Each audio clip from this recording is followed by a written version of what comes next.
see if you have crickets. Somebody stream it live. We are live. All right, somebody found the crickets. Okay, good evening and welcome to the October 14th, 2025 Special Council Meeting for the Village of Holly. Clerk, please call the roll. Weinberner, Here. Wendell, Here. Ryan, Pascala, Cole, Here. Kyer, Here. Brandon. Here. We have a quorum. I see Pascala. Here it comes. And clerk, can you please acknowledge that, or can you call roll for Cascella one more time, please? Cascella, Here. Okay. And I will entertain a motion to I'll- excuse Counselor Ryan. He is not feeling well today. I'll make the motion to excuse Councilman Ryan. Second. We have a motion by Wendell and a second by Cole. All in favor say aye. Aye. Aye. Motion carried. If you are willing and able, please stand for the Pledge of Allegiance.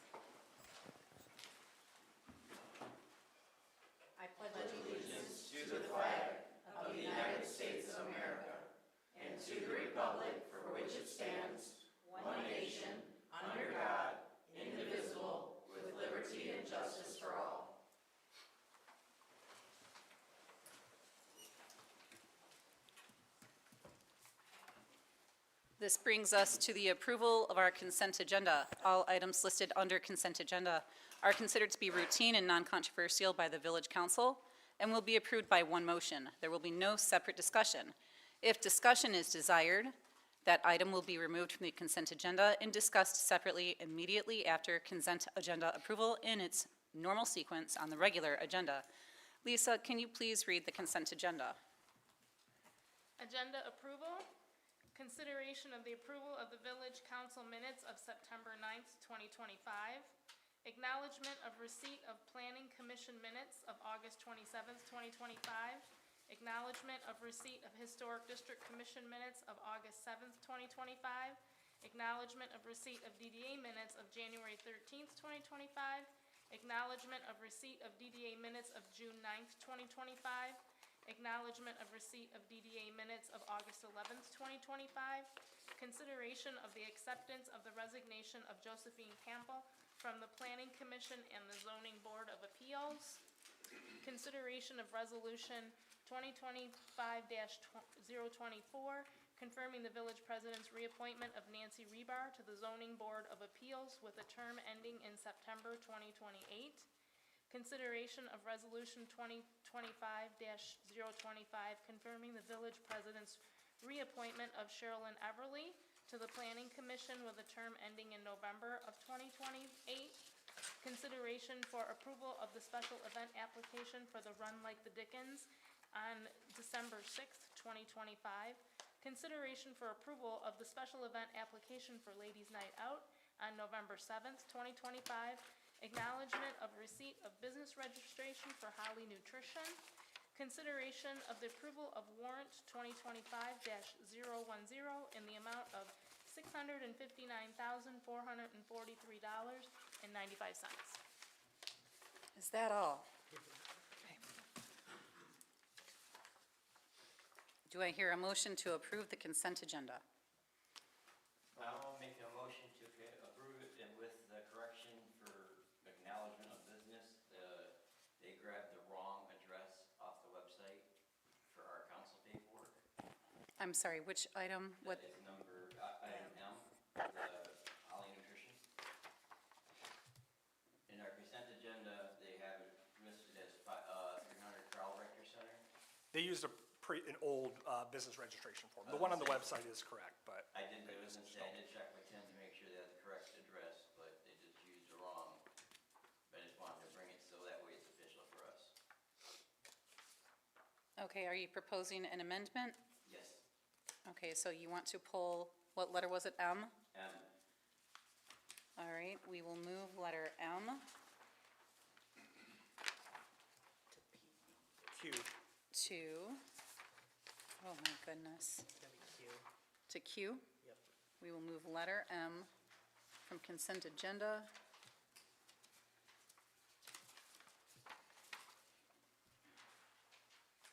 the letter Q to come after O. And before the closed session. Okay. Okay, do I have a motion to approve the consent agenda with the amendment? I'll make the motion to approve with the amendment to the consent agenda. Second. We have a motion by Wendell. We have a second by Cole. That was Kaya just saying it. Oh, sorry. We have a second by Kyer. Any further discussion? Clerk, please call the roll. Cascola, Yes. Weinbrenner, Yes. Cole, Yes. Kyer, Yes. Wendell, Yes. Brandon. Yes, motion carried. This brings us to tonight's presentation. Our first presentation will be by our Fire Department Chief, Jeremy Watson, who will be providing us an update on fire department operations. Chief Watson, if you will please approach the podium.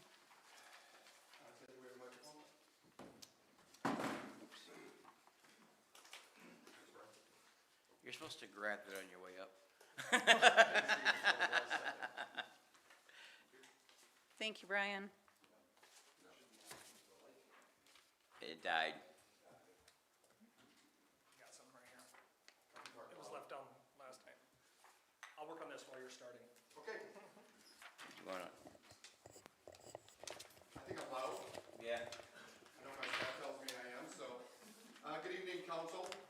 I would like to take a few moments to share several important updates from the Holly Fire Department. First, I think we have a mic for you. Yeah, now we got the mic. thank you, Brian. First, I'd like to provide a brief update regarding the active shooter incident that occurred at the church in Grand Blanc Township. The Village of Holly Fire Department responded as part of a mutual aid request, sending an engine company with 4 personnel, an ALS ambulance with 2 personnel, and a chief officer to assist on the scene. Our crews worked in coordination with regional partners to support rescue and medical operations in a highly dynamic and emotionally charged environment. Secondly, I would like to recognize Lieutenant Torrin McKay. Sir, can you come to the podium, please? Lieutenant Torrin McKay recently graduated from the Eastern Michigan University of Staff and Command with a GPA of 92.79. This is an intensive and highly respected leadership program designed to prepare fire officers for advanced supervisory and administrative responsibilities. Lieutenant McKay's completion of this program demonstrates his strong commitment to the professional growth and to the continued excellence of our department. His leadership development will directly benefit the organization and the community we serve. Congratulations, sir. Thank you very much. Good job, man, good job.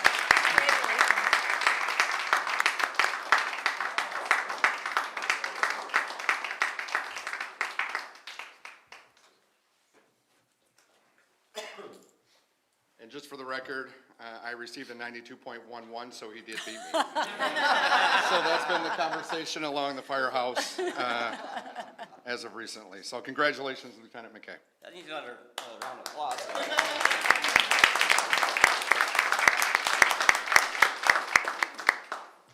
Next, I would like to also update you on our first responder inspector course. Today, Kurt Nitschke and myself met with the State of Michigan Training Council. And we are now the first in the state to roll this program out. Sadly, I have to report we're the second in the nation, as a fire department in Kansas beat us to the punch. This program is designed to bridge an important gap between the operational and preventional sides of the fire service. As we know, many of our firefighters encounter code enforcement, pre-incident planning, and public education activities in the field, yet often lack the formal training to properly assess hazards or understand the inspection processes. Our goal is to make this Q course available statewide to departments looking to strengthen their prevention efforts and provide a stepping stone for those interested in pursuing Fire Inspector 1 certification in the future. I would like to recognize Kurt Nitschke, the Assistant Chief, for helping me put this program together. He put a tremendous amount of effort into that, but we are so excited to roll this out. We were at the state of Michigan today for about 2 hours seeking approval, and it was granted. So we are ecstatic to announce that and get this program rolling. Finally, I am pleased to introduce our chaplain, Chris Newth. Mr. Newth?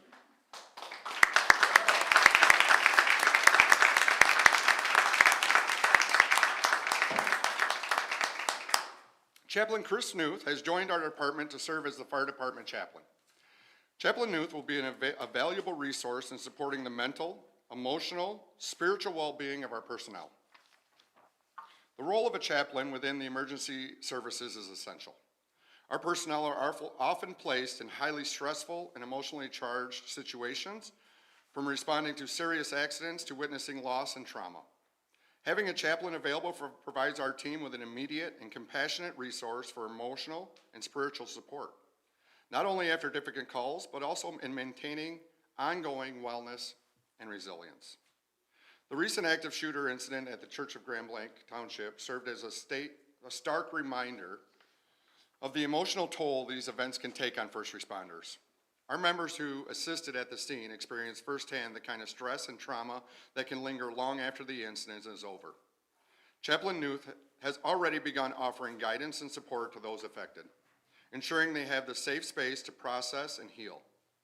Formally introducing Chaplain Newth, we recognize the growing importance of mental, emotional, and spiritual health within our public safety family. His presence strengthens our department's peer support and wellness initiatives, helping ensure that our responders are cared for just as they care for others. Please join me in welcoming Chaplain Chris Newth to the Village of Holly Fire Department and acknowledging the critical value of chaplaincy in supporting our first responders and their families. Welcome.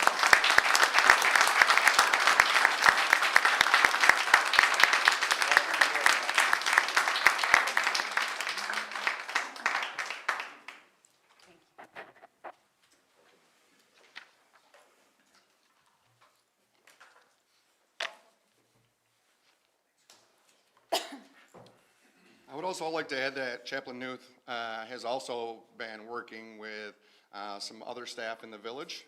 He is not just for the fire department, but for all staff members in the village under our policy. So I want to thank him and appreciate the service that he's doing. I'd be willing to answer any questions on any of the topics or statements that we talked about this evening, if council has any of those. Well, I'd like to say on behalf of myself and probably maybe the rest of council, thank you for your men and women that did go to the Church of Latter-day Saints in Grand Blanc and do what they did. That had to have been a very hard scene to deal with. I mean, I know it was hard for me to watch on TV, and I'm just grateful that we had a wonderful bunch of men and women that were able to help. Some of them are in this room this evening, so. Thank you, council. I appreciate you. Thank you, Chief.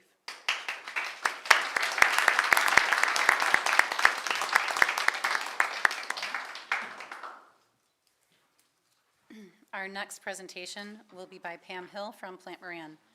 Plant Moran just began the audit of the 24-25 budget. This presentation will be to discuss expectations in regard to the audit process.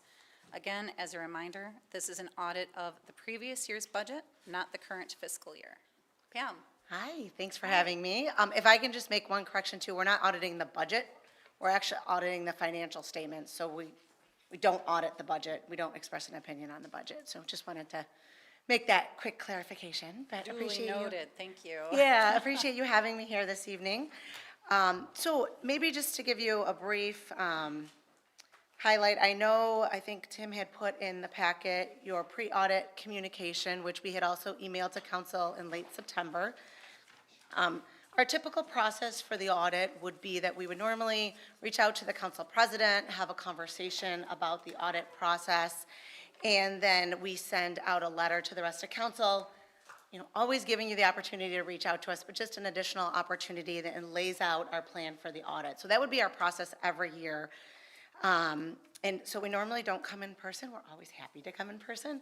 But in just talking with management and the fact that we have many new council members this year, we thought it might be a good opportunity to talk a little bit about what was in the letter that was emailed to you at the end of September, and kind of a little bit about the audit process, just to answer any questions you might have. And again, there's a lot of standard wording in this letter, so kind of maybe putting it in more, everyday terms to help you as you read through the letter and again, ask any questions that you might have about the audit process. As Ms. Brandon pointed out, we did begin the audit last week, so we did start officially our auditing last week, and that will be carrying on probably for quite a few more weeks as we work through some of the complexities with the audit this year. But the letter really talks, so first of all, I guess let me back up about what the purpose of the letter is. The auditing standards require that we communicate with those charged with governance counsel, and that we lay out what our plan is for the audit. Also, as Ms. Brandon pointed out, we are looking backwards, okay? So we are auditing numbers as of June 30, 2025. So we are auditing the balance sheet, so your cash accounts, your liabilities, those types of things, as of June 30, 2025. And then we're also auditing your revenues and expenses for the fiscal year 25. So those would be from July 1 through June 30th, 2025. We spent a lot of time planning for the audit, actually.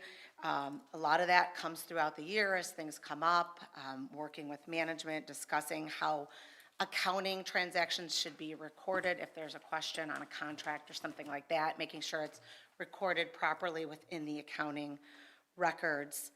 But our main duty is really to provide an opinion on the financial statements as they are presented at the village's year end. Basically our responsibility is to ensure that the numbers are materially correct. We cannot look at every transaction. We would be here all year, right? I mean, that's Lisa's job. So that's that position's job, is to make sure the numbers are 100% accurate, tied to the detail, et cetera. So we do use materiality within our audit. That's what all audits use. And we're providing an opinion that the numbers are materially correct. So not to the dollar, not to the penny, but materially correct. As part of the audit process, there's responsibilities that we as auditors are responsible for, and there's also responsibilities and obligations that the council, management, et cetera, are responsible for. And so that's why we're here today, to talk about what our responsibilities are as part of the audit process. Again, our main responsibility is to express that opinion on the numbers as they are stated. We do not express an opinion on your financial condition. We express an opinion on the numbers as they are stated. Are they right or wrong materially? We did our planning and risk assessment phases in August. We began our work, as I said, last week. And the plan is always to wrap up before the deadline. The state's deadline is 12/31. We'll continue to work with your team as we work through some of the complexities of this year's audit, which I'll get to kind of in the risk section at the end of the first page and goes on to the second page. Let's see, did I miss anything on here? Okay, so towards the end of the first page, part of the auditing standards require that we brainstorm internally. So if the financial statements were going to be wrong, how could they potentially be wrong? That doesn't mean they are wrong. It just means when we go to audit, we have procedures that we do, but we also have to have specific procedures to address any risk that we might brainstorm around. And that's why we talk with the village council, with management and others that are in the day-to-day operations to also get different perspectives on where those risks might lie. So some of the risks that we've identified, and this, for those of you who've been on council or have read past audit reports, these are not new risks. We have had segregation of duties findings related to internal controls over financial reporting every year since I've been working with the village, which is maybe 10 years or so. There has been segregation of duties issues related to internal controls, which your team has tried to address, but you do have a small office. I do think there are ways. I know current management is continuing to look at how these can all be addressed, but that most definitely is a risk for us as we enter into the audit process. When we have a specific risk, we have to design specific procedures to address that risk on top of just what we normally would do in our audit process. This year, that risk was twofold. So not only did we have the segregation of duties that we knew existed at the end of last year, but then we also knew with change in personnel, there would be an additional risk as well. So we have designed additional procedures around that risk. And one of the required risks for all audits is revenue recognition. So we've designed some additional procedures to ensure that revenue is recognized in the right period and according to the accounting standards. And then on the back of page 2, our last risk is related to accounting for estimates. Again, this is a required risk for any significant estimates within any financial statement. And so for Holly, that would be your pension and retiree health care estimates. So those liabilities that are outstanding that you've promised to employees and retirees. Again, we do detailed testing around those accounting estimates, reviewing the actuary reports, the assumptions that the actuary uses, et cetera. So middle of page 2, it's important to note, because I did mention that we've had some findings related to internal controls. We do not express an opinion on internal controls. That is not part of the audit process. We do gain an understanding of your controls and processes as they relate particularly to financial reporting. So we don't look at operationally, those types of things, just what ends up in your audit. So the things that we audit, the balance sheet and the revenues and expenses. And then also it goes into the concept of materiality, and that's inherent in the work of any audit, and that whole aspect to the audit. Also, really the last half of page 2 and then into page 3 is where we talk a little bit about counsel, and what is relevant to our audit is your views about the audit. And again, at the end of page 3, just making sure you have our contact information if you wanted to reach out when you received the letter, if you had any questions, concerns, thoughts even, or just wanted to understand more about the audit process. But that is it for the required communication, what we're required to cover.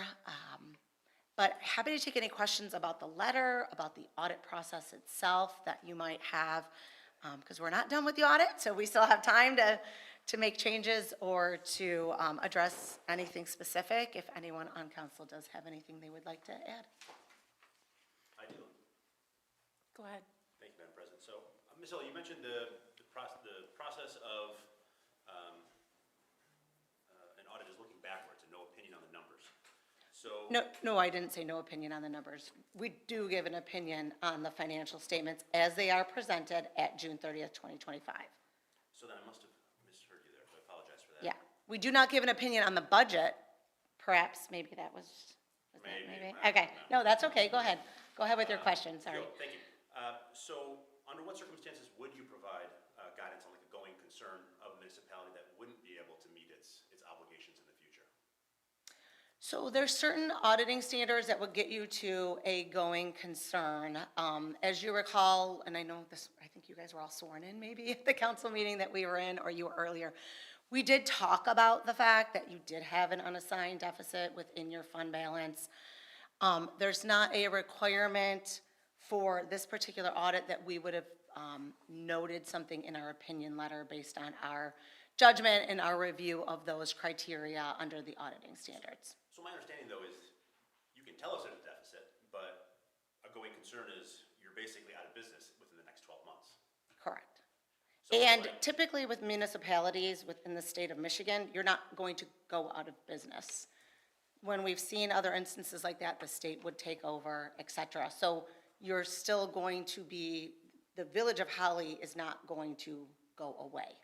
So, like, for instance, some of the audits I've researched, municipalities, I couldn't find too many municipalities that had this. Yeah. Schools were the big ones. They're like, well, you're not gonna be able to meet your obligations in X number of months because of this reason. So is that something we shouldn't be looking for in an audit? Not directly in your audit report, no. That's something that staff should do still, nonetheless, I think. Correct, yeah, and we've talked many years about long-term planning, ensuring that you're looking at your long-term objectives, that your revenue can meet your expenditures. We've given presentations to council. Actually, I was just looking at the one we gave in 2022 today that showed you were projected to have a fund balance deficit in '24 and '25. Actually, maybe '25 and '26, I can't remember what years, but, so there have been presentations to council in the past. Or you do look forward. Yeah, exactly. So there are some, we yeah. were asked by management to come give that presentation outside of the audit. Right, okay, So that was outside of the audit, yeah, yep. Yep, good question. thank you. Yeah, of course. Counsel? Well, Pam, I'm one for stickler for no, or for little things, but, I feel like you guys do a lot of copy and pasting. Because you copy and pasted the email or our street address wrong. And you've been, as you said, you've been with Plant Moran for 10 years, you've been, Well, how long? yeah, I've been with Plant Moran 27, but yeah. But Yep, with us, the but village, yep, we're yep. no longer at 300 East Street, but yet the letter still addresses it like that. Okay. How do we know that somewhere along the line, somebody ain't just, oh, I'm just gonna carry this from over there from the other year and carry on like that? So, again, apologize for the address. That would just, we have professional standards that we have to follow.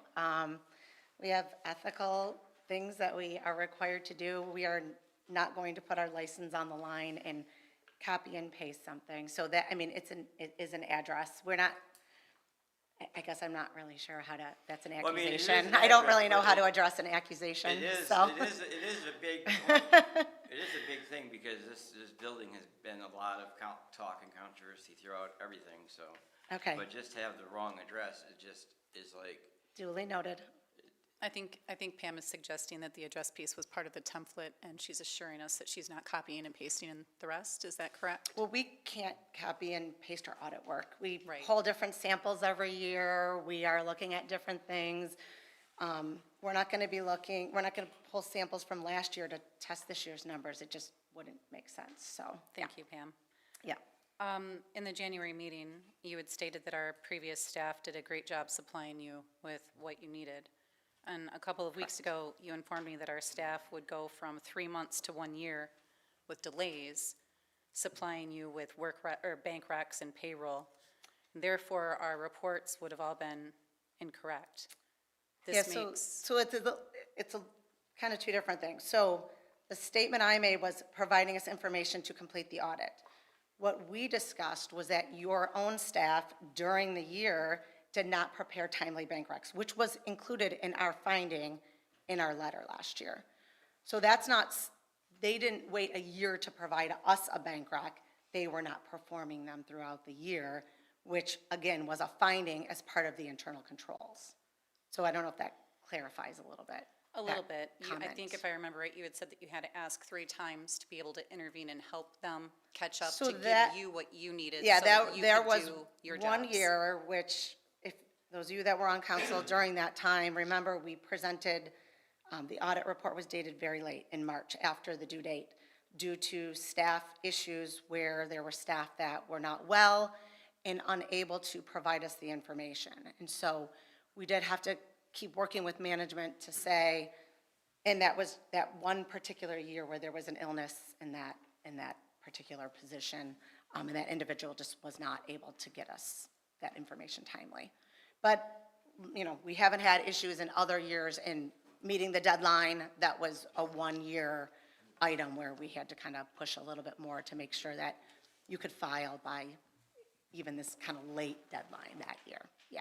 I think that, I think I speak for several of us when I say going forward, we as laymen, we need to trust our experts. So going forward, what can we expect when it comes to our staff's support of you so that you can support looking at our financial statements? So we've been working with management. We've provided, as we have in the past, a list of what we need in order to complete the audit. Your team is working diligently through those requests. As with any transition year, I think it's difficult to be asked questions for a time when you were not here, right? Because we're looking backwards. So I know your team is trying their best, and we're happy to give any updates as often as you would like throughout the process. We're clearly communicating with management throughout the process, but if council would like updates, we're happy to give those. As of now, we still have a long way to go, but it's only been a week and a half. So I don't have any indication at this point that it would be filed late, but as soon as we knew, we obviously would work with management to communicate that if that was the case. As that 1 year when it was late, that was communicated to council as well. Yeah, I think it's just difficult sometimes especially when a large portion of council flips over all at once and everyone's brand Yeah. new, green behind the ears. They don't know what questions to ask. They Yeah. don't even know what Yep. questions to consider asking about asking, if that makes any sense. Yeah. So the intuitive piece about what they might need to know about staff, if staff isn't performing, is it an appropriate expectation of any council to think that the auditing agency might mention it to the council without the council necessarily asking? So I think it would depend on the situation. I have councils, I was at a city today where the mayor said, I would like an update every 2 weeks. That's what they want. So, and then I have others that say, our management's good, we trust them, we're good to go, we don't need an update. And so typically for the Village of Holly, we have come out to speak with council once a year when we've been requested by management. There is a requirement in the audit that we communicate to council. That does not mean it has to be in person at a formal council meeting. It can be in a letter.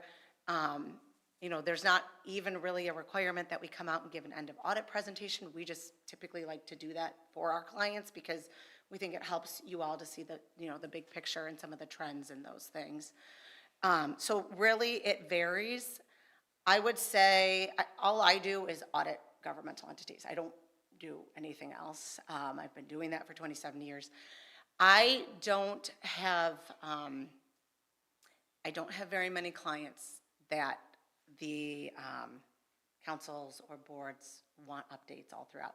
That being said, we're always happy to do whatever the communication preference is.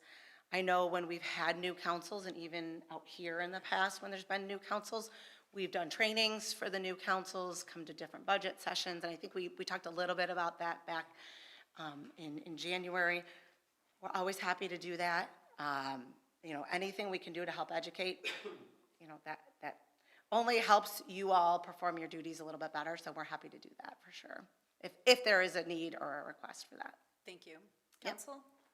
Jim? I think, to your point, I think the only thing I would request is if our staff, which I don't have any reason to believe they would not help you or work through the process, is not helping in some way, to let us know before yeah. the report. And that's what I was gonna ask, Madam President, also, if that was something that could be, because we're not in charge of them, but we could go, if we got emailed, like, from you to say, hey, we're asking for this, and we're not getting this, we could then go to our village manager and say, hey, how come Plant Moran is emailing us all this? Maybe put some fire underneath somebody else to go after somebody else. Sure. Thank you, gentlemen. So formalization, and this might be a question for you and Tim perhaps, would there be a formalized route to go about a request like that, or could it just be you've kind of got our consensus here? Well, Pam and I have had a lot of discussions, even leading up to this, because we know how contentious, the past years have been. No. And, yeah, and we wanted to set clear expectations from them to us and us to them. And so one of the things that we've said several times is when you ask me questions, I'm not trying to paint a rose picture. If we're not doing things right, then I'm gonna tell you this is not happening, and, because we want to identify the deficiencies and make corrections. And if there's alarm bells that need to be rung, we want you to do them. But also understanding what the actual audit is for and what its purpose is. And then I know that we have a later new business item that we're gonna talk about, some of these other things that we've talked about with financial forecasting, the things that they don't do that we would like additional controls around, and another party to come in and do those things or assist us with to give some of this. However, formalization of this process, like Pam had mentioned, she didn't have to come today. We wanted to make sure that there was open communication. She asked to come, I asked her to come, and, just continue this dialogue, have an open dialogue. If you have questions, that's why she's provided you her contact information, that you have free reign to ask away, correct? Yes. Yep. Yep. Yeah, we work for the council. I mean, we work with the lovely management, but we work for the council. We're hired by the council. So you have our contact information. We're always available. Happy to answer any questions. And we can most certainly work with Tim, but if there is a wish from council, if there is going to be a delay, or if we're having difficulties, we most definitely could, reach out through the council president. But, I mean, that would be coordinated. They would already know that we would be doing that, because we've been communicating throughout. So, again, we don't anticipate that, even, like I said, the year where everything was late, it was sort of extenuating circumstances. I think not something, hopefully, that ever happens again. But if something does occur and that is what council wishes, we're more than happy to reach out proactively in enough time to make sure that if something does need to be done, there's still time to correct it, so. Thank you. Yep. I have no doubt in the diligence of Tim or Lisa. Not that Holly will necessarily always have them, though, and there could be extenuating circumstances Sure. with other people in the future. And there could be an entirely new council in just a couple of years, too. So if council wanted to pursue some kind of formalization, would that be a subcommittee thing? Is there a track, is there a route to that I would process? say or- that the formalization process, if you wanted a formal process, is what we have in our charter rules and procedures, in that if you wanted to do it where everyone got the same, if they have a question, they can ask it through me, and then I can send it to Pam, CC the village council for awareness. Obviously, don't reply all, we don't want to do any deliberations or discussions, but that way everyone gets the same answer back. You can see the questions being answered. That way, if, Councilmember Koskela is seeing, having a question that Councilmember Cole is, considering, that everyone sees the same information. So that's one procedure. And what about the other route we spoke on, having some kind of ask on the part of Plant Moran's intuitiveness if staff were failing to be diligent in supplying them with what they need to do their job, that they notify the council so that the council is aware? Is there a process that we can formalize that kind of notification from them? We could do, Pam, in your experience, have you done check-ins with council before? As in as the process is going, we do a recap. I'm not sure of the best practices from your Yeah, standpoint. I don't know that recaps are necessary, just if, Yeah. Tim hasn't given me, or Lisa hasn't given me Yeah, I think if we bank were statement all year, we'd Yeah. like to know. Yeah, there is, typically, the point person would typically be Tim, because we don't really get most things from Tim. We're going through Through Lisa. Lisa. So typically, we would go to that position and say, hey, Lisa's not delivering. This is not the case at this point. But, for an example, we're not getting what we need. It's putting us behind. We don't know if we're going to make our deadline. We need your help. And then if we were not getting the help we needed from Tim, then we could come to you. Or if you'd like to know if we're communicating that to Tim, we can do that as well. It's really whatever you wish. There's not a formal process. We don't have it happen too often. I mean, we always have delays in getting things. That's normal every place we go. Doesn't matter the place. But until it's going to jeopardize a timeline, that's usually when we start raising the red flag, hey, if we don't get this in the next couple of weeks, it's going to jeopardize a timeline, and you don't want to be late filing with the state or whatever. So that's typically when we would really start to raise the red flag. But we would always be having communication with management, hey, here's our list, we haven't seen any movement on it in the last week, how's it going over there? So we would always be checking in weekly, if not more. I don't know how many times Lisa's heard from us this week already. So,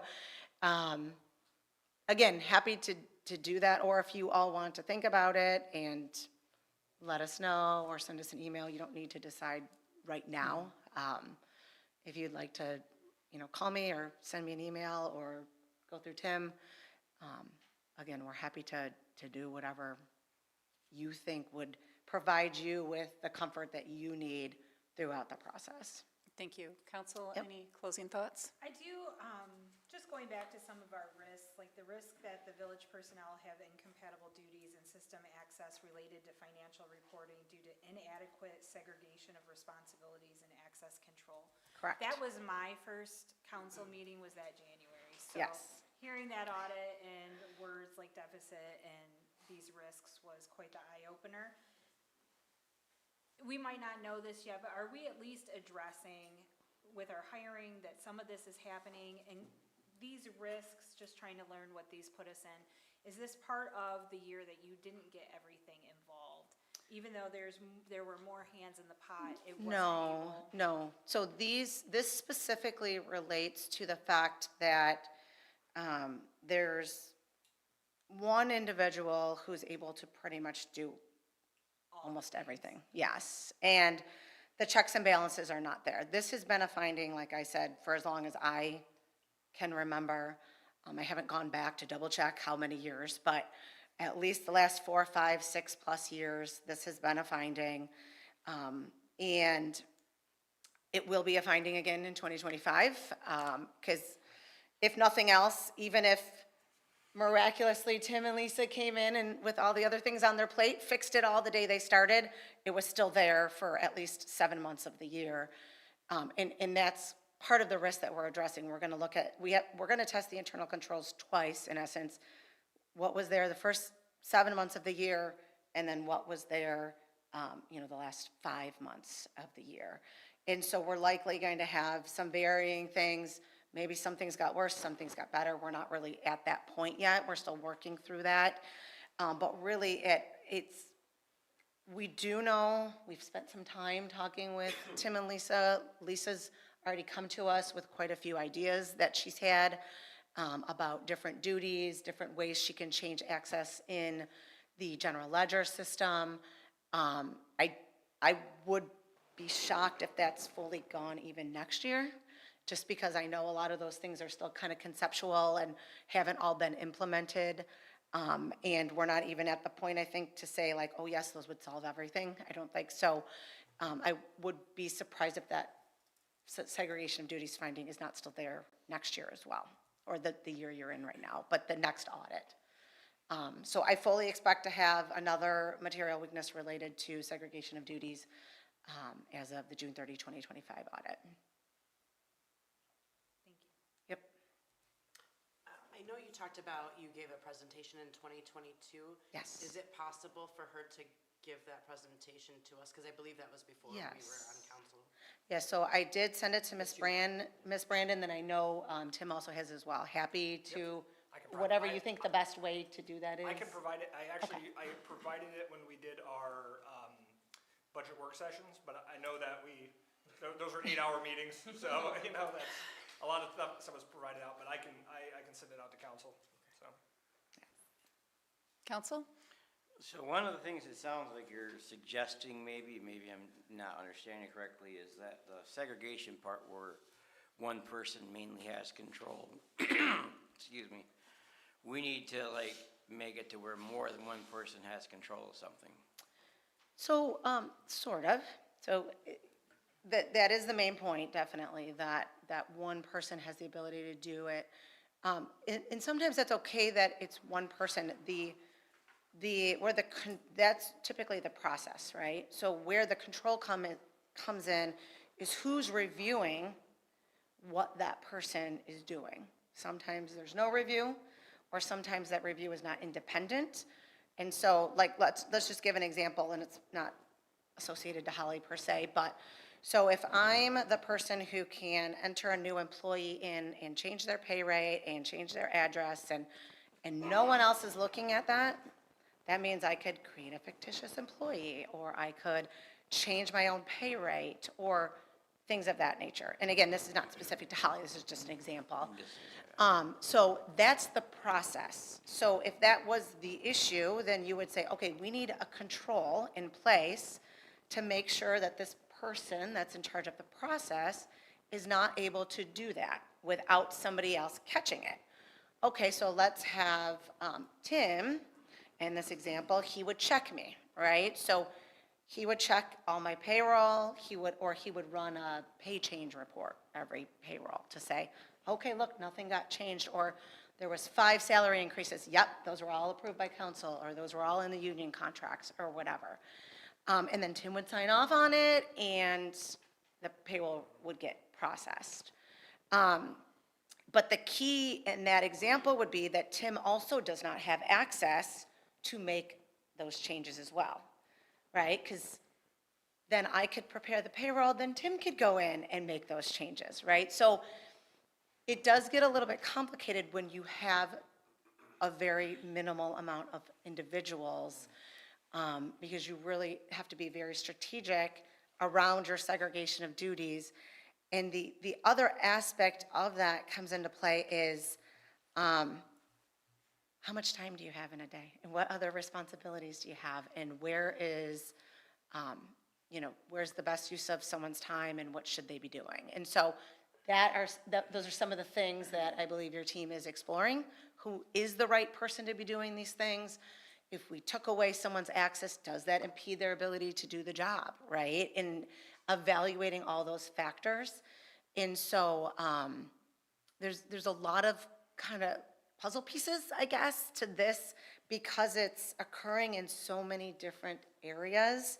If it was just one area, payroll per se, it would be fairly easy to fix just one thing, but because they're all intertwined, it makes it a little bit more difficult to just say, oh, we'll put this one thing in and this whole problem will be solved. Does that help at all, or? Historically, one of the issue we've had is there's 2 people that can really do a lot of this. It's the manager and the clerk. Now, Lisa has brought Tessa into this a lot more as her deputy and is using that for some of the controls.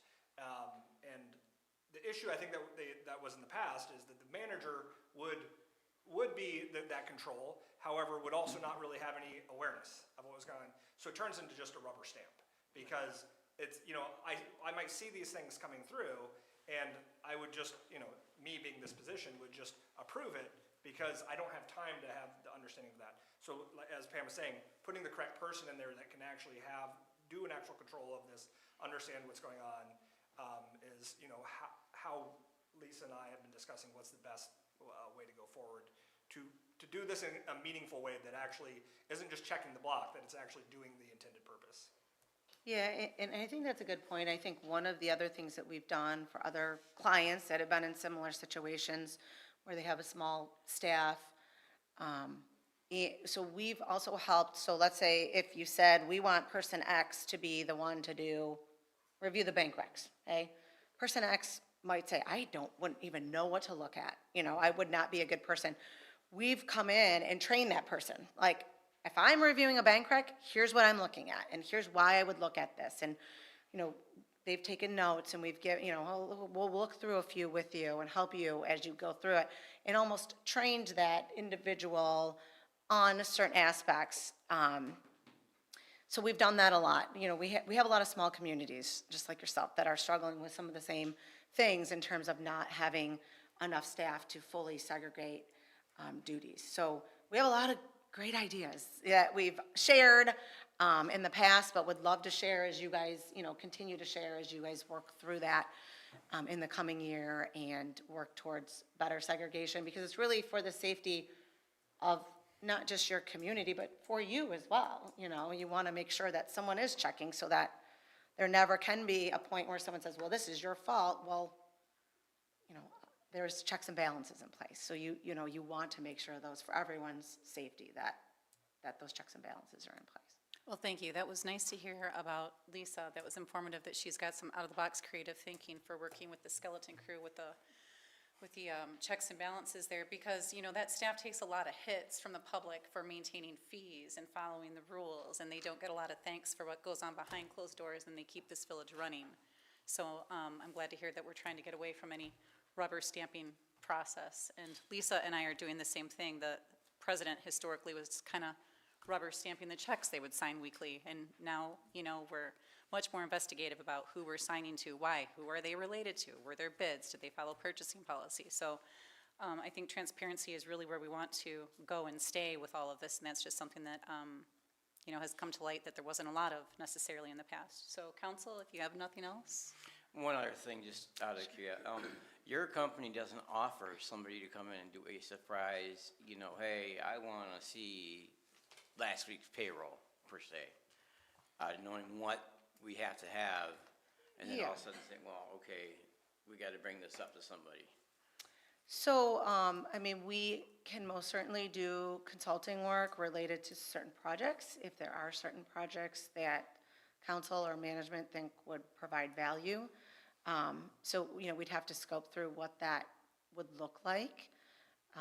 But yeah, we've had management before at other communities say, hey, we want you to go out to, this is, obviously you don't have a golf course, but we want you to go out to the golf course, surprise them and count the cash in the drawer. And it's like, okay, we can do that, so, we most certainly can do different procedures outside the scope of the audit. We do have to make sure that those procedures are, still would allow us to be independent under the auditing standards, which is what we would do anytime we get asked to do something outside of the audit. But yeah, we consult with our clients all the time, and we're happy to do special projects if there's something that, council or management would find some That's value good in to that. know then. I'm gonna say I don't think, unlike, a cash drawer, our records don't really go anywhere, and I think gotcha moments can be pretty demoralizing, and I don't think that we have any reason I to look wasn't at something trying- like that's- that with I our was current just- staff. I wasn't trying to accuse the current staff of anything, or gotcha moments like that. I was just saying, it's like when she was saying, and Tim was saying, that if somebody was the only one who was in charge of payroll and nobody could double check it, and not, again, nothing against our staff. Just at if they wanted it in the future. if Sure. somebody wanted in the future of council, if we all agreed saying, hey, we should have somebody do a secret shopper, per se. Sure. Just we know an option's there. I think too, nobody wants to be in the position of where we were in doing our budget workshop and all of a sudden we're trying to figure out what zero got left off of what column. We don't, I don't want to Yeah. sit through one of those again. And I don't think that Tim and Lisa are in that position. I'm excited to see what we look like. Most of my questions come to the findings at this point, like the process I got, I think, but, I'm interested in seeing where we're at after your findings. Sure. And we're happy to, I know in the past, why we're talking about communication. So in the past, we would have provided the reports to council, I believe, when the packets go out. So if that would be the Wednesday before or Thursday before. If council would like to see those more time before, so you have additional time, we're happy to work through whatever that timeline is so that we can make sure to meet that timeline for you. Also, I have some clients where we have a special meeting and we come and do the audit presentation, and that's the only thing on the agenda. Not that you want to hear from us for hours or anything, but especially when there's new councils, we've done that. And that just gives us more time to answer questions, to spend, talking about things that you might have questions on, or even just educating a little more on the financial statements themselves, those kind of things. So we're always happy to do any of that if that is something, that council would like to do. We could work with Tim on something like that. So again, not anything you have to decide now, but just want to make sure that you all know that that's available. And, we love talking about financial statements and numbers, so we're happy to come and do that anytime you want. Thank you, Pam. All right, thank you so much for your time. I appreciate you all. Thank you. Thank you, we appreciate yours. We can clap for Pam.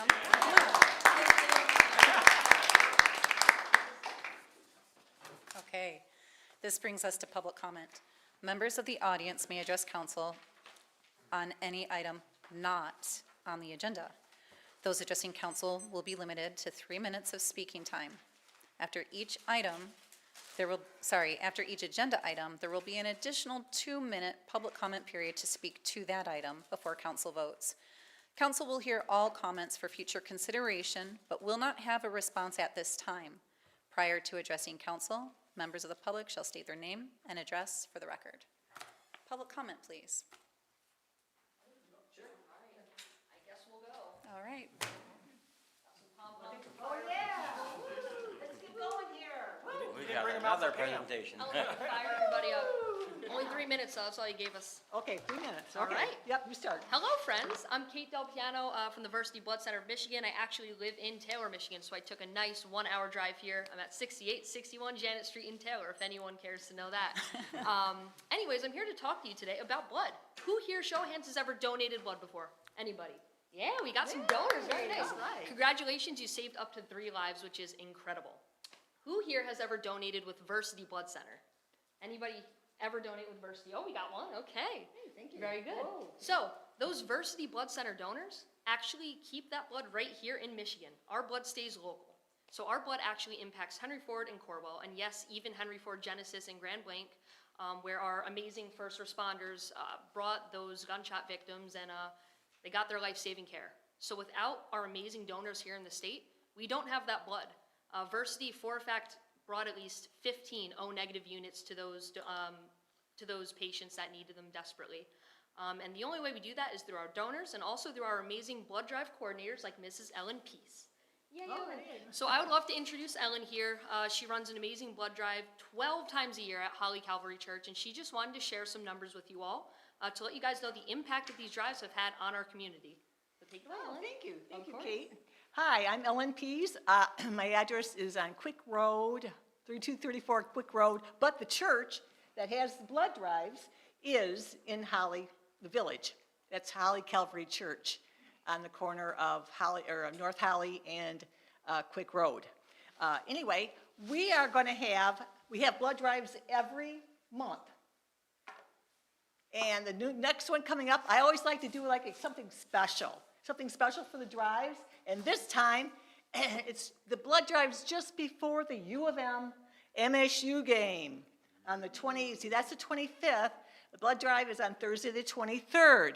So it's kind of a face-off between the donors, the volunteers. Let me know when I'm getting 3 minutes here. Donors, volunteers, and the staff can vote for their favorite team. And we take a tally, tallies, and then we just find out who won. And it's football themed. We've got electric football. Remember electric football? Well, maybe you don't remember electric football. Neither do my donors sometimes, especially the kids. What is that? Anyway, we'll be having that and football themed snacks, different things. So that is Thursday, October 23rd. And, okay. Numbers, yeah. Okay, numbers, talk about numbers. Last year, 2024, in Holly, I love Holly. In Holly, we had successful donations, 572. 572 people came and successfully donated blood. Woo! So thank you, donors, thank you. Thank you, donors. And I've been their coordinator there for 10 years. Anyway, we've had over 3,000 successful donations there. Wow. So, anyway, I have information, I don't know where to put it, but, You can pass them out, put them on the back hand them to table, me. I will. hand them to Tim, oh, he'll okay, handle sure. it. We hope Thank to you. see you all there. Thank Yeah. you, friends. Yeah, thank you. Only because of medication. After? Well, so that anybody watching could learn too then. They can ask on their own. Okay, all right. No, that's why I wanted to ask. Thank you, ladies. Thank you very much. All right, any other public comment? Any other, Ms. Wallace?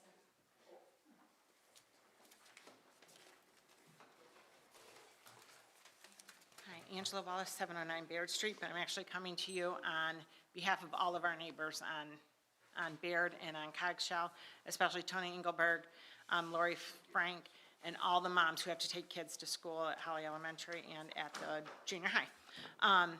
On September 3rd, I had come into the village offices and had given them some information about a hole that was dug either by, we're not sure if it was fiber optic people or utility people. It was not the village. I do understand that the village did not do this hole. But there's a hole that was dug, and there's a pipe left out of the ground that's about 7 foot long, and the kids are trying to climb on it.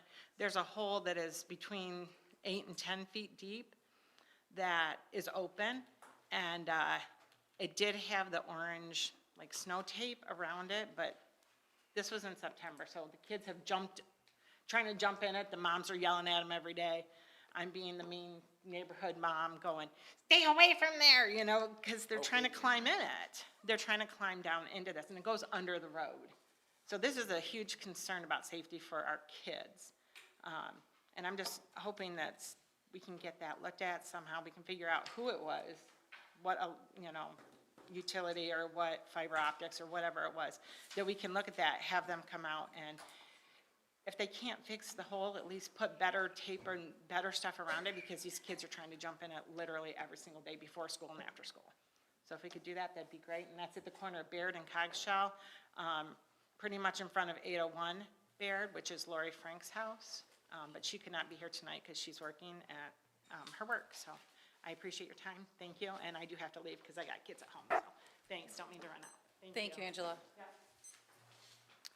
Public comment. Public comment? Hearing none? Seeing none? Okay, moving on. Let's see. Lisa, will you please read item A of new business? Consideration of resolution 2025-026 proclaiming November 2025 as Family Court Awareness Month in the Village of Holly. Do I have a first to consider item A of new business? I will make that motion. We have a motion by Cole. Do we have a second? I'll second the motion. We have a second by Weinbrenner.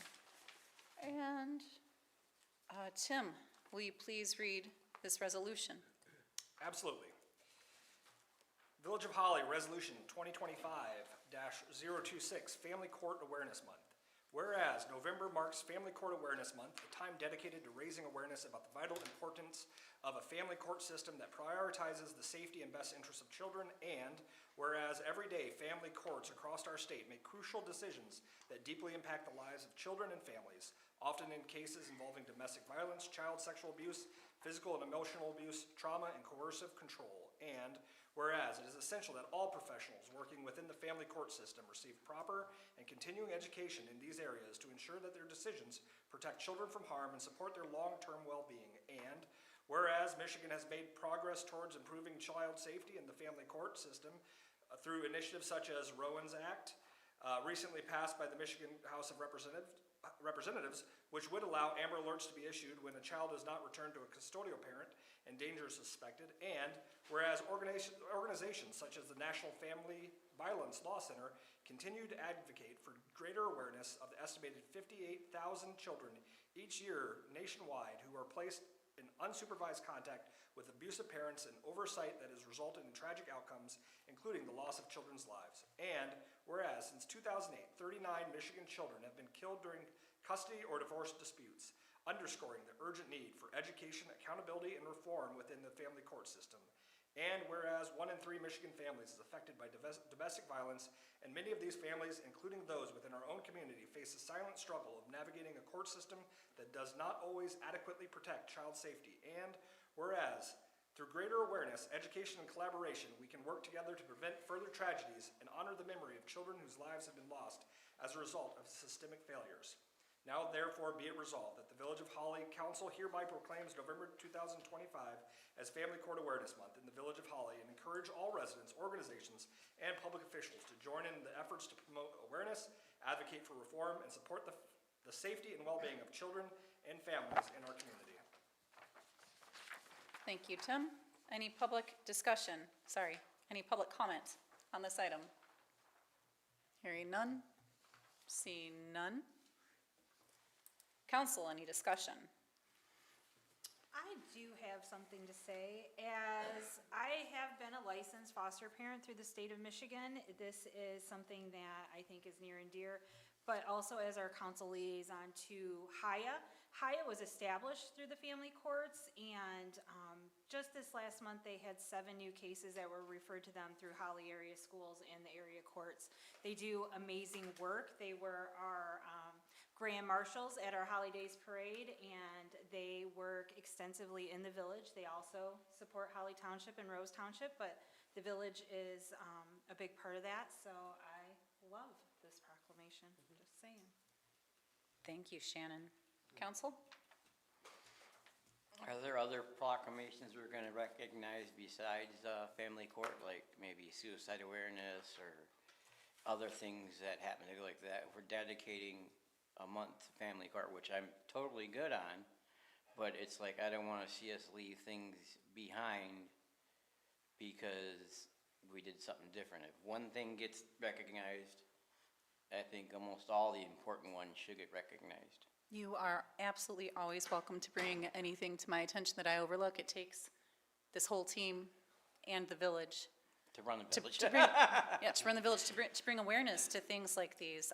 So please don't leave me with that burden alone. No, no problem. And in the last thing, it says like the efforts promote and everything else. How would us as a village help promote things? Would we have special events that we put on, or? It sounds like supporting Haya might be one of those things, as Shannon already mentioned. Yeah, Haya is, let's see, on November 3rd, they're gonna be at the middle school giving out cards. They have a presentation on October 30th that is going to be about helping students be successful. There's workbooks available. They're gonna have professionals speaking at the school about attendance and how truancy can lead to poor Because grades and dropout and all of those things. I do know like the schools have an okay to say thing, and I don't know if there's something that we can, that they have for that, for the court system, that's like an okay to say thing that we could promote maybe on our website or something like that. You know, I'd like to see like the suicide awareness number we put up on our website, but of course, I can't make that decision on my own, but you know, and just something like that, just so it could help inform people just out of a click of a button, because we're all computerized now. But a click of a button, they could find out something, and even a child could report something if they wanted to about something they needed to, besides an okay to say thing, you know? Sounds like all great ideas. Council? Okay, then, let's see, did we have a first and second? We did, right? Yeah. All right. Clerk, please call the roll. Weinbrenner? Yes. Haskala? Yes. Dyer? Yes. Wendell? Yes. Cole? Yes. Brandon? Yes, motion carried.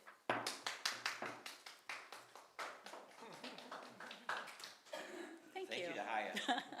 Yeah, thank you to Haya. I wish somebody from Haya was here right now, we could applaud them. Yeah, they are a hardworking. They group deserve a of shout out. They do. volunteers, For sure. Let's see, Lisa, will you please read item B? Consideration of Resolution 2025-027, confirming the village president's appointment of Blake Hero to the Village of Holly Planning Commission with a term ending in January 2027. Okay. So do I have a first to consider item B of new business? I'll make the consideration to consider item B of new business, resolution 2025-027. I think we, Blake, I don't know, I can't pronounce the last name, and I'm sorry, so I'm not even gonna try it. okay, we have a motion by Wendell. I'll second the motion. We have a second by Weinbrenner. Any public comment on this item?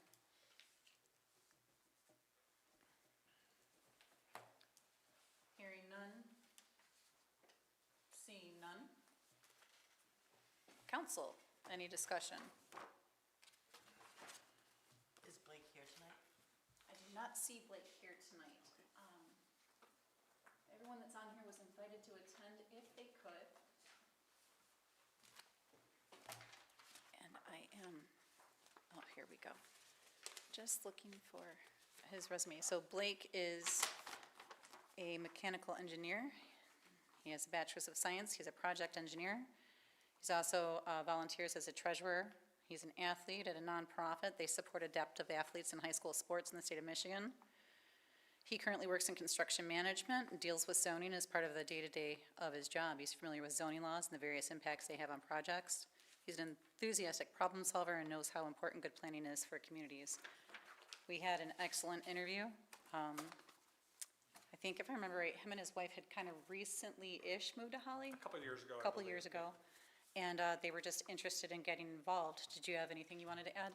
No, I think that he really, with all of the, you know, the appointments and stuff, we've gotten a lot of good candidates, really qualified candidates, and the village president and I met with a couple of them, and he really just blew us away, like just enthusiastic, wanting to get involved.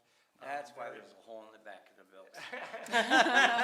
Just very, very motivated and, you know, wants to get involved. And we have, you know, another planning commissioner, Jarrett Hopper, who was very similar when he joined up, was very just wanting to get in the training and serve the community, which we love to see. We're looking at how we can try to recruit Blake's wife for a border commission too, because, you know, it seems like they're a good team.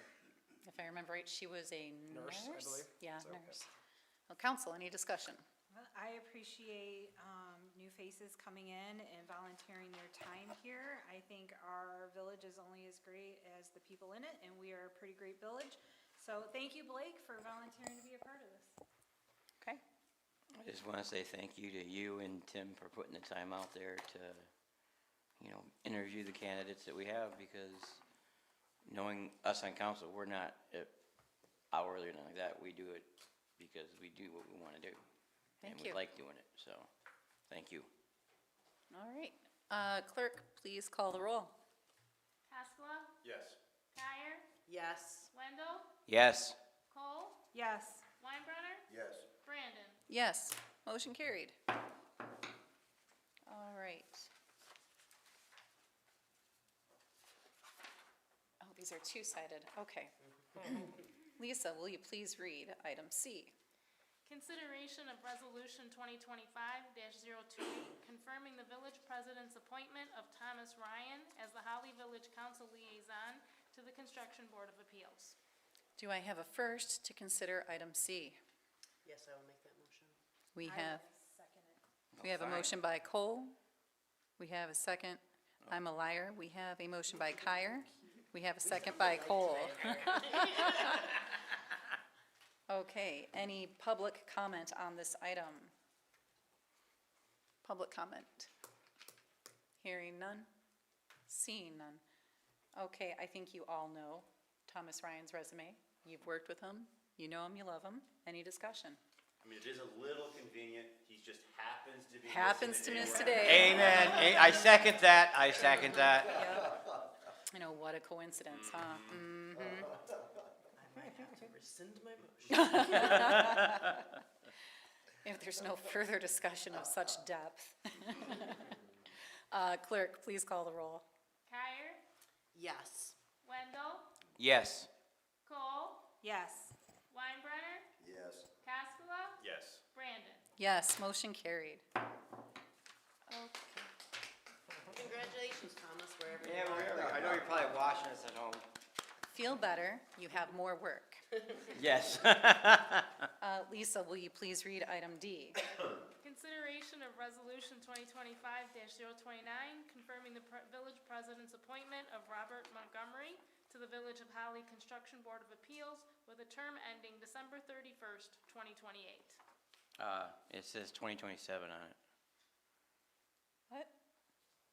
It does say 2027 on the resolution. Yeah, it does. Sorry, I didn't mean to blurt that out. Yeah. My bad. My agenda says 28, the Yeah, resolution we'll have says to 27. amend the resolution to be 2020. So before we, So it- so before we it's- sign that, so that'll be changed before we sign it, and we'll change that to 28, correct? Okay, So just so we know, it's And it'll be December the same for the 31st, next one as well. okay. 2028. And same thing for the next one as Let well. me do the math real quick. Yeah, 28. Yeah, okay. 3 years. Same on the back of the page, so change those to 28s. They will be edited before they're signed. Okay. Do I have a first to consider item D of new business? So moved. We have a Second. Motion by Cole, second by Wendell. Any public comment on this item? Mr. Montgomery is here, so. If you I don't would wanna like put to him on the come up spot. and, I'm saying you're here if you would like to introduce yourself at all? As he's walking up, I will say that Robert has, already worked with the dam committee with us, trying to find solutions there. Has a great background. He's been in constant conversations with myself and staff on how, he can already impact the community, and, I feel like he's a great addition. Sorry. Is that good enough? Robert Montgomery, I live on First Street. Apparently, I'm the new guy, even though I grew up in Holly. I've been going almost 50 years. I have to laugh at that, so. My family's steeped in Holly history. I'm really not gonna go on and on about that. My education is architecture. I currently own 3 construction-related companies out north of Philadelphia. I'm semi-retired. I moved back here about 4 years ago. Hopefully I can help with the dam, and I'm very opinionated, and I have some strong opinions on what should have been done over the last 20 or 30 years around here, and hopefully we can get things heading in the right direction. I'm a member of a group called Holly First, if any of you've heard of that, with Vince Iafano. We've targeted probably 25 properties in Holly with the intent of improving them and raising the tax revenue around here. So we hope our goals are lofty, and we hope we achieve them. And this is just one more thing I think I can do to help around here. I think my background lends itself well to it, so. Now you're overqualified. And that's enough about, I've talked enough about me. I'm more of a roll up your sleeves kind of guy. I don't like patting myself in the back, so. Well, thank you for taking the spotlight for that moment. We All appreciate right, it. all good? Okay. All right. Public, any public comment? I see one coming. Hi, Regina Keikos, you know me. I work with Robert. Address, please. 711 South Broad Street, sorry. Thank you, ma'am. I work with Robert on the Mill Pond Committee, and I gotta say, he's quite the go-getter. I learn a lot from him. He is quite opinionated. I absolutely love that about him. He's always willing to share his opinion and educate people on it. And I think he's fantastic to work with, and it would be a missed opportunity to not put him on anything he's willing to throw his head in the ring on. Thank you so much, Regina. Any further public comment? I just want to point out Robert looks absolutely uncomfortable taking a compliment. Okay, so, council, discussion. No, it sounds like he's very well situated for this job, so thank you, and also thank you. All right. Council? No? Clerk, please call the roll. Wendell? Yes. Cole? Yes. Weinbrenner? Yes. Taskula? Yes. Kyer? Yes. Brandon? Yes, motion carried.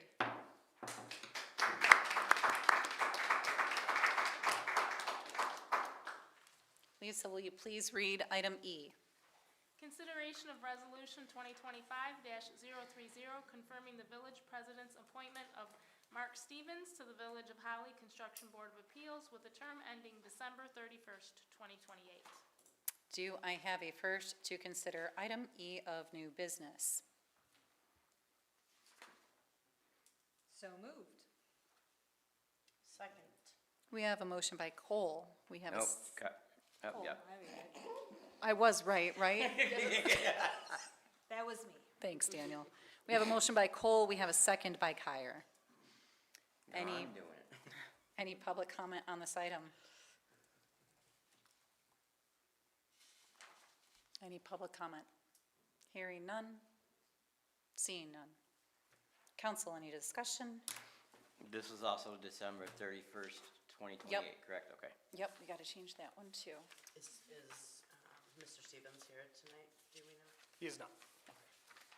However, he was someone that village president and I, again, sat down with, had an interview, has an extensive background, and he actually asked to be on the planning commission originally, and we felt that his resume was uniquely suited to benefit this new construction board of appeals. Yes, he is a journey electrician with a license. He is a airline transport, he has a airline transport pilot license as well. Business owner, electrician, retired pilot, past state president of Michigan Alpha Delta Kappa, Men's Association, various local charities and committees, and HOA, condo, Cozumel in Mexico. And he was interested in planning commission, but I twisted his arm a little. Not too much. Here and a tug there. All right, I had to ask twice. And then he agreed to give the CBA a chance. And I think that he'd be a great fit for it with his background. So yes, he is not here this evening, but I think he'd be excellent at it. Any discussion, council? Okay, clerk, please call the roll. Cole? Yes. Weinbrenner? Yes. Haskella? Yes. Kyer? Yes. Wendell? Yes. Brandon? Yes, motion carried. Madam President, before we read the next one, on new business B, is that the correct date for that one, since all of them have had messed up dates? For Blake? Of January 2027? Was 27 correct for new business B? I will verify, but I believe so, as he is filling the seat, he's filling a current term. Okay. A vacant I was term. just asking because we just had, No, that's a legitimate question. Yeah. Yep, before we got too far away from it, and then I forgot. yep, good eye. All right, so where are we? Lisa, will you please read item E? Or F? F. Item F. Consideration of Resolution 2025-031, confirming the village president's appointment of Jarrett Hopper to the Village of Holly Zoning Board of Appeals with a term ending September 2028. Okay, do I have a first to consider item F of new business? I'll make that motion. We have a motion by Kyer. I'll second it. We have a second by Wendell. Jarrett, would you like to say hello? As You he's have- walking to the, to the podium, I'll also mention, so he would be filling in the seat that Josephine Campbell just resigned out of. Per our charter, we're required to have one member of the planning commission also be part of the zoning board of appeals. And we can only have one member because that's part of the zoning enabling act, that only one member can be part of both, so. Thanks, Tim. So I'm Jarrett Hopper. I live at 309 Cogshell Street in Holly.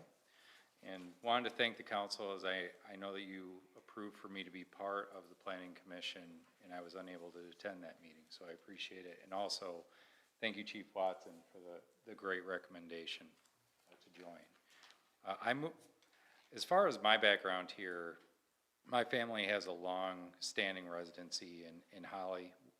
We lived in the West Coast for about 13 years and moved back in 2019 to be back, part with family and friends, and really learned a lot out west about the impacts of rapid gentrification on top of the importance of small town feel. So when we moved back here, it was really important to us to try to get involved in the village that we grew up in that.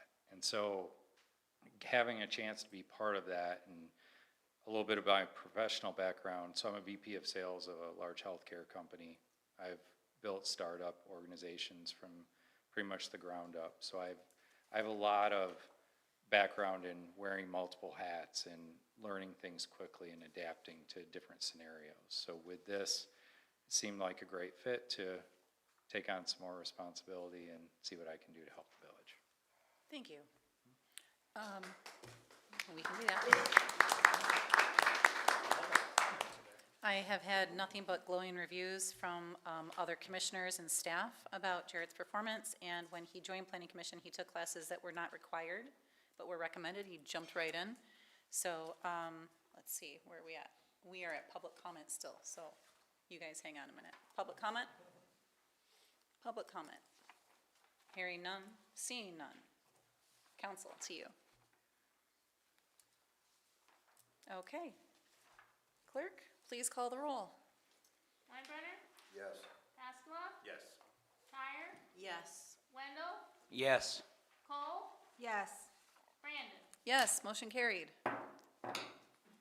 Thank you, Jarrett. Lisa, will you please read item G? Consideration by Village Council of Ordinance 475, to establish business registration requirements for short-term rentals. You know what, this might be a good place to do 10-minute break. All right, let's do a 10-minute break. We will meet back when that clock says 7:40, when your phones say 7:35. So we need to say that, Brian, fix the clock. I'm only kidding.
All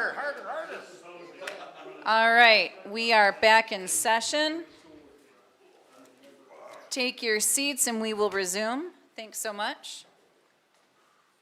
Now, if we can just remind me where I'm at.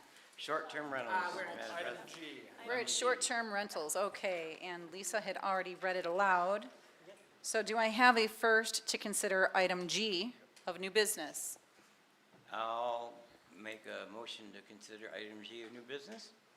We have a motion by Wendell. I'll second it. We have a second by Weinbrenner.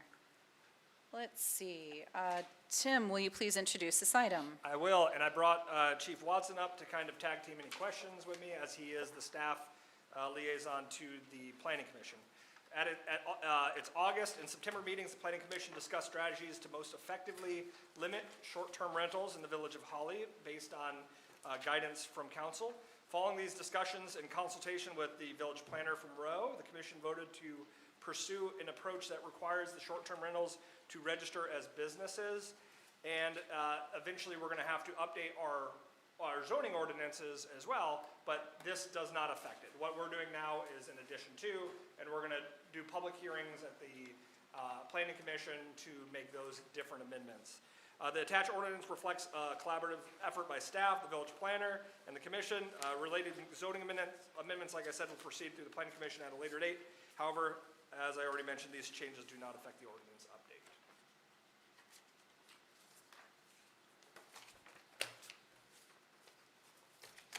Chief Watson, was there anything that you wanted to add before council starts asking questions? Nope, I'm just here for support and answer any questions I can. Okay, so this is when things get a little weird because we usually do public comment first. I can stay down. But since we're doing a presentation, we can do a little bit of investigative questioning for now of the staff, and then we'll go to public comment. So council, did you have anything to ask in regards to the presentation or this regulation in front of you? Are we're making them businesses then? We're classifying them as a business? Yeah, so we're registering them as a business, and we're going to limit it to 50 short-term rental business licenses that are given out annually. That doesn't mean just because you had one last year, you're going to be guaranteed to get one next year. The way it's written right now, there's 50 licenses that are given out, and that's how it's currently written. Now is the ones that get, will that be like per se like a lottery? Like, It would be, is it first come, first serve? Is it- Yes. We pick it out as a First come, first serve. first come, first yeah, I serve? think we defined it within this exactly how those procedures work. Okay, so there's 50 a year and you might not get it 2 years in a row. So is this referring to Airbnbs that are solely Airbnbs or Airbnbs where the homeowner lives in the house? Both. Okay, so if I bought a building downtown and I was renting it out as an Airbnb and an Airbnb only, there's a chance I don't get to register it as an Airbnb next year. That is correct. That kind of sucks. Yeah. I'm being serious. No, I am mean, that too. would That's- really suck for those homeowners. Yeah. And at the same time, we still have to be fair too, so I don't have a solution here in my brain. That was one of the first issues I saw. What do you guys, got anything? How many do we have now? Approximately 30. 35, I think. Yeah, I think 34, 35. We currently have 34 to 35 right now that are In the village operating short-term. in compliance. And who knows how many non-compliant ones? That is correct. Now, what happens to the ones we find out that are non-compliant? Then they have to follow the process. Do they get shut down or? Within reason, yes. They have to cease and desist and then fill out the proper paperwork. If there's a license available, they'll be issued. If not, then they'll be denied that occupancy. Okay, now, on the other hand, I'm gonna argue myself. Okay, argue yourself. On the other hand, it would promote more families in Holly rather than sole Airbnb proprietors in Holly. So maybe I am okay with that. What about maybe districting it out? Well, I was just thinking, I'd rather protect the people that live in their own home. They want to keep their own home, they can't really afford it, taxes go up and everything else, so they decide they want to rent a bedroom out. I feel like they're a little bit more protected than business owners coming in that are buying homes to simply make money off of and not live here and not raise their families here. I think it should pertain to just ones that are strictly Airbnbs or whatever. ones that the owner of the house lives there and they're just renting a room out for the weekend or whatever. You'd want to be more lenient with them as well, is what you're I'd saying? say, I'd say that's, to me, that's a half, it's a ABB, BBBB. You know, it's not, you're still in control of your house. This person is just A business owner, a person coming to rent a room. right? So, Wouldn't that be under rentals though, if you're gonna rent a room instead of an Airbnb? It still Well, qualifies as a short-term rental. Short-term rental, It still qualifies as a short-term rental by the length of time. yeah. We're using the umbrella term of short-term rental, so that'll apply to whatever you want to call it, whether you want to call it an Airbnb or anything else, if it's a Verbal. short-term rental. Okay. Amber, I feel like I see your face thinking, Yeah, I well, smell it. we're talking Sorry. about like somebody just, what if somebody wants to rent a room out, but they're doing it yearly? Would that be considered a short-term rental, or are we just talking? That would be a about- long-term rental. Okay. And I Okay. forget the time restraints, I believe it's 21 days? So it's actually, it's in the definitions, right, within the zone. I forgot my document, I apologize. No, it's okay, it was just a question that came up. It's, What determines a short-term versus long-term is the length of stay, that an individual can stay at that residence or occupancy. By right, you can do it, anyone can do it for, I think, up to 29 days by just the normal laws. So like for an individual house, you can do it, but you can't do it, like if you're doing it as a business. So if you had someone coming in and, if you want to do it through Dickens Festival, for example, you could do it by law for just that period, but you can't do it as like an ongoing business. So Like it sounds yearly. like there'd be some ways around it for people if they did buy a business downtown. They'd have options of what to do with their place. They don't have to be locked into being just an Airbnb if they miss out on licensing that year. Well, the downtown's really strict because the downtown, you couldn't rent out the lower space for residential occupancy, only the spaces above the Above. main floor. So that district is very specific. And to Mr. Wendell's comment, Wendell. we did look at districting those per neighborhood, but we found that it was possibly too discriminatory, maybe not enough volume of homes. The last thing we wanted was a street to be completely, if we were to say only in the R1B district, for somebody to come in, like your example, Madam President, and buy up several homes on that street, because that really affects the integrity of that neighborhood. So if we thought if we opened it up for the whole community, maybe it would be isolated in certain areas and spots, that would give it that diversity, where you may not notice it as much.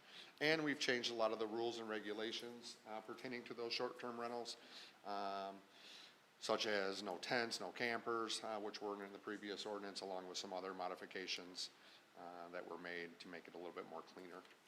What cons did the team come up with in regards to opening it up to the whole community? Any?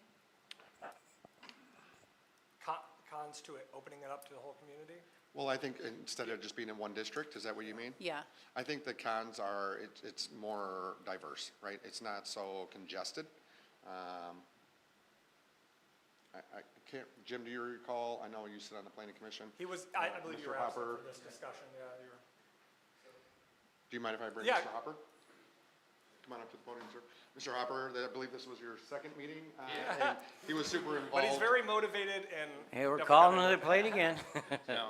So if I remember correctly from this, it was meant to make sure that it was diverse and that there wasn't, I think the general consensus, and I hope everybody that's on the commission agrees with this point, was that we were trying to be fair in balancing individuals that want to invest while also looking at the challenges that come into play in the new market, such as private equity groups buying homes and making it where folks can't purchase homes that want to be here for families. So we really worked hard as a group to make sure that there was areas available, that it wasn't too congested, that the neighbors who might be next to these Airbnbs might be the biggest recipients of some of the pain points that come from it, depending on how it goes, with the transient folks that are coming in and out of those areas. So hopefully that answered the question, but I think that was mainly what the gist of it was to make sure that it gave the most diversification and fairness to both the renters and to the residents that are in the area. As we were working on this, myself, Chief Watson, and Amy Bontempo from Rowe, we sat down for a couple hours, just like picking it apart. Like just, like, all right, well, what if I had this Airbnb and then we have a restriction by district, you can only have so many. And then someone gets the license right before me. They just put it in because they don't like my Airbnb. And so now I can't do it just because they're holding that license. So we're looking at, all right, well, what's the best way to control this while also being fair? And I'll say from an administrative standpoint, having been in a place that has a lot of like vacation rentals and such, and is that the complaints I get aren't about the 5 vacation rentals next to each other. It's about the one vacation rental that's in a residential neighborhood that they don't like parties coming in and doing that. So the congestion, as far as an administrative concern, I haven't gotten as many complaints as that one Airbnb that's, on the lake that the neighbors don't like because they're residents. I think the biggest takeaway was trying to be fairness and diverse for the community. Thank you. Well, and I think you're trying to protect, like, the small town feel, right? And 100%. Now, what about like, I know, I've heard this because I talked to one of the ladies who live across the street from Venue 111. And next door to her is, I don't know if you want to call it Airbnb or if you want to call it just a overnight stay place. Like if somebody's having a wedding at the venue, they usually use that house the night before for them to sleep in and everything else. I don't know if they pay extra for it, or if it's an Airbnb consideration or not. This is separate from hotels or like established bed and breakfasts. Well, this is just a house that I know that Venue 111 uses. I don't know if, I'm not trying to throw anything under the bus or anything like that or say anything wrong about it, but I'm just curious if, because it's a short-term like rental, even if it's included in the rental of the facility, you're paying money to rent the building that you got to stay in for the night or 2 nights. So that could be considered a short-term. Yes, that would be 100%, a short. Yep. yes. It's a residential property that is being used for that purpose. So yes. As of right now, there's only, you said 34 registered? Approximate, yes. So we wouldn't be really looking at doing any crackdowns at the moment. It would just be about kind of seeing what comes in next year and if we have to reevaluate our need or balance it or start saying no. And another big component of that, which I thought was an asset, was they have to get a license number and then advertise that on the sites. So if we do get a site that is reported to us, we cannot look at those sites unless we book it, right? So we can't get that address, but we can verify if there's a license number. So that, we're hoping that will be a safeguard for us as the enforcement team to try to lessen the amount that are operating illegally or not approved. This also allows us a lot more control as an administration about this, because the current process right now is they have to go to the planning commission, get a special land use in order to use it as such. By making it as a business registry, when the only way to remove that once it's approved is through the court. Like, we can't remove a special land use after we've approved it. So right now we get to, we have more control of it. So in the future, if council says, wow, we have way too many, we could restrict it further, or we could say, all right, we have a greater need here, we can add more licenses in the future if that's. So we just come back and amend this? Yep. Okay. And then what about like safety inspections on it now, since it would be considered a business, would that fall on you? All of that is outlined in this. Yep. All right, if council is done with asking the staff questions from the presentation. Okay, thank you so much, Chief. Public comment on this item. Robert, please take the mic and state your name and address for the record. Thank you. Once again, Robert Montgomery. Would altering the definition of short-term rental change that at all? You said it was Name and address. 21?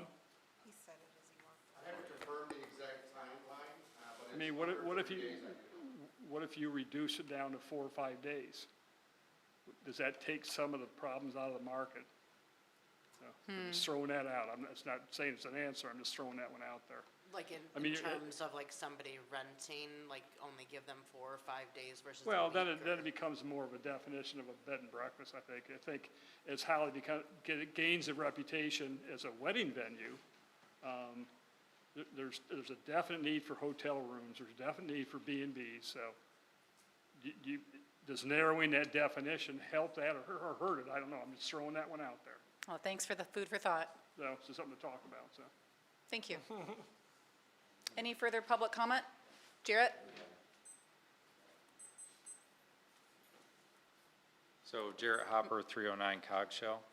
So just to address that, we did discuss that a bit during the commission meeting, or the 2 commission meetings that we went through with this. So there was a definitive timeline that something could be considered to be a long-term rental or short-term rental. That's why we put forth what we did to council for consideration of that limitation that was just stated, is because I believe, and keep me honest, everybody, but I believe that was the limitation that was allowed in order for it to be the cutoff point for a short-term or a long-term rental. I think it said, wasn't it like, Tim, do you remember? 21 days? I'm gonna try to look 21 days? it up. Yeah.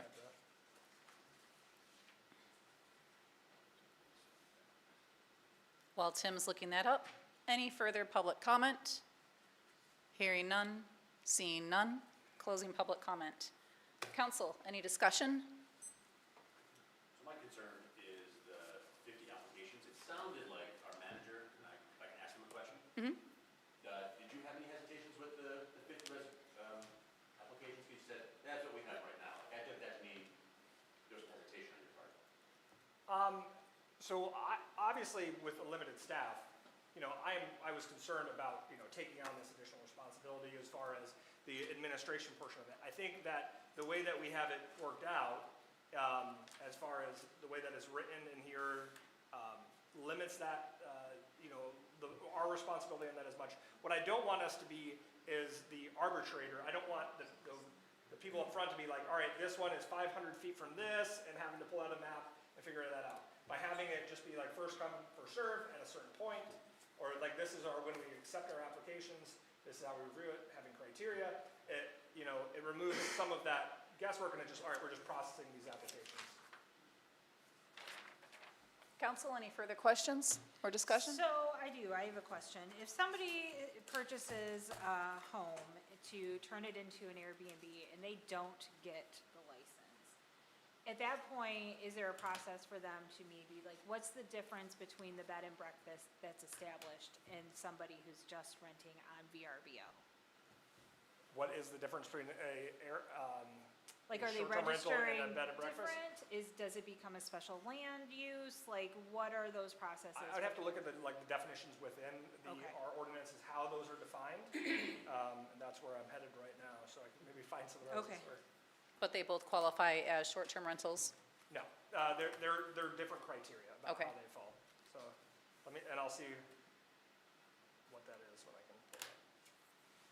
Also, one item is potentially the uncertainty. So we have 36 that we know about right now. And I know there were some that were registered in the apartment buildings that aren't approved for Airbnb. So I think once we get to that 50, and we do have someone that wants to do an Airbnb, I think it'll put as much money into the building and make it look as nice if that uncertainty exists that they may not even have it next year. So the way to do 50, I think that's problematic too. Well, could we possibly, all right, 1 through 50, us as council, we already know that's gonna happen, but as soon as we get to that 51st, they gotta come in front of us to get the approval then to. No, that's administrative. Oh, that's administrative? Yeah. Okay, that's, Good question. But I think if we were to start to get near the 50, if we entered the 40s, it might be time to do a review. We can sit down, review, and consider if we need amendments. We can see how things have been going so far, and have the planning commission evaluate and make a recommendation to council. This approach, we felt, had the benefit of allowing us the most flexibility. And rather than having to do zoning changes and all these things, by having it as a business, we have a little bit more control as, council, and as the needs of the community change, we can kind of restrict that. Yeah, there is that concern. If you are number 52 or 50, 51, 52, and everyone else is coming before you, I then. hate to see 100 people at the door of the offices on that first Friday. Black Friday sale out front. Well, if we had that problem, that might be a good problem to have. I was gonna say, like, I mean, doesn't 50 though sound like a lot? And I think that's the reason we wanted. Like, there's 50 places We're you only can at rent for the and weekend, like. if, surprise, surprise, people find out that they need to be registered, and it turns out we have 100 in town already, then we might go, oh, okay, with that information, we're learning that even with 100 in town, it's not really changing the culture as much as we thought 100 might. There'd be other things to learn from that information, right? So that's where the planning could sit down and reconsider. It's not like we're like Torch Lake, that's a major draw in the summertime. I mean, we're a draw all the time. No, we're 3 miles, we're 3 square miles, so I think Torch Lake is a little bit bigger. No, that's what I'm saying, you know, Yeah. if you look, there's like a gazillion of them. Right, And that's so- all they are. Nobody has a house there that owns them. Currently within our ordinance, a short-term rental is defined as a single-family dwelling which provides overnight accommodations for transient guests for compensation for a period of 14 days or less. 14 days or This can less. include one room to the whole house. Okay, And I'll see if I can find the bed and breakfast too as we're talking.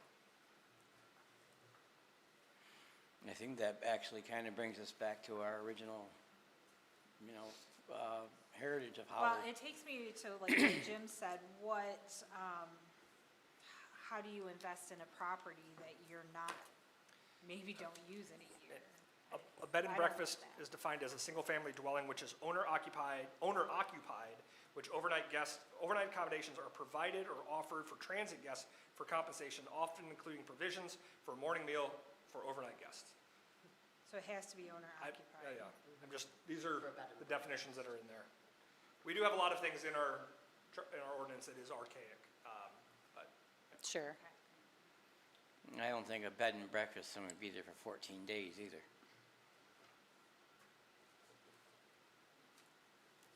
Did we look at other communities? I know like Houghton up north has gone through this. yes, we provided the planning commission with several examples. We talked to, Roe provided us examples, I provided examples, the village attorney provided examples. We looked at Frankenmuth, Fenton. we looked at several of the different communities that have done it and kind of picked and choose the best practices we've thought. And this is definitely not Frankenstein, but it's a hybrid version of what we felt best fits our community. Well, how many did you have, when you were in Grand Haven, was there a lot of them there, or? Yeah, hundreds, so. And they had the same issue, that they were working through the same process, how do you restrict it? When it is a primarily, it's a tourist destination. It goes from a population of 10,000 people to 200, 300,000 Yeah. people. Yeah. In the winter, and over like the summer, so. Council, any further questions or discussion? Do we need to repeal the old one? The old, Short-term rental? no, because that's that's the zoning consideration. So we are going to have to, but as far as, it doesn't stop us from passing this additional criteria right now of adding a business registration. It is going to go back to planning commission to they're going to have to do a public hearing though for it. And that requires us to do the notifications and all of that. My time's up. I guess the only thing I would ask is that, or I'm questioning still, is that, are we considering bed and breakfasts then as an Airbnb the same thing? Because someone would be there, like, let's say you're coming from somewhere, April, and you wanted a nice place to go for a night and have a breakfast and leave in the morning, you're done. Just a casual, like where Airbnb could be. He literally just explained to us the difference between. Well, he said it's a 1 to 14 day rental is considered a And I think one short-term of rental. the primary differences, and correct me if I'm wrong, is that, like an Airbnb often, or the difference is, an Airbnb is operated by an outside agency online, doing the booking separately, while a bed and breakfast, often, they do their own, reservation system. Everything is internal to the place. It's an owner-occupied building, and it is like, it has its own business registration category. All right, get north and south, all right, yeah. So how would we, or is there a term for reevaluating it if 50 is not the correct number?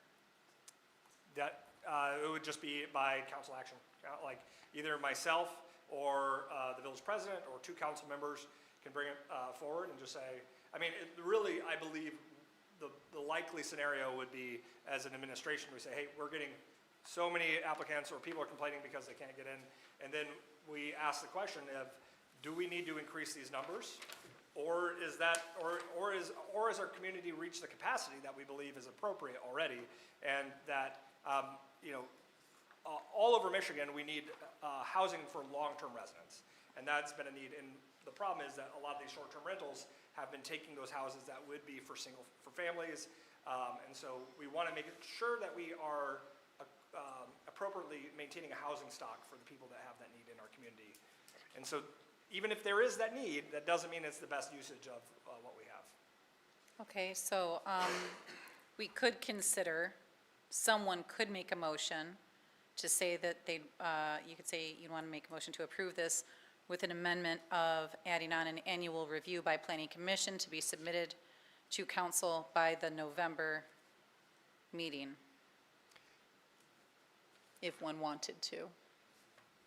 It could also be a part of the review of the charter. We have a charter and ordinance committee that if they want to add that as an agenda item for themselves as a committee to bring up to review, and it might never get to a, if it's everything's good, then it might never reach it to an actual agenda item. But that's another approach. Okay, so, I'll make a motion for this agenda item to approve it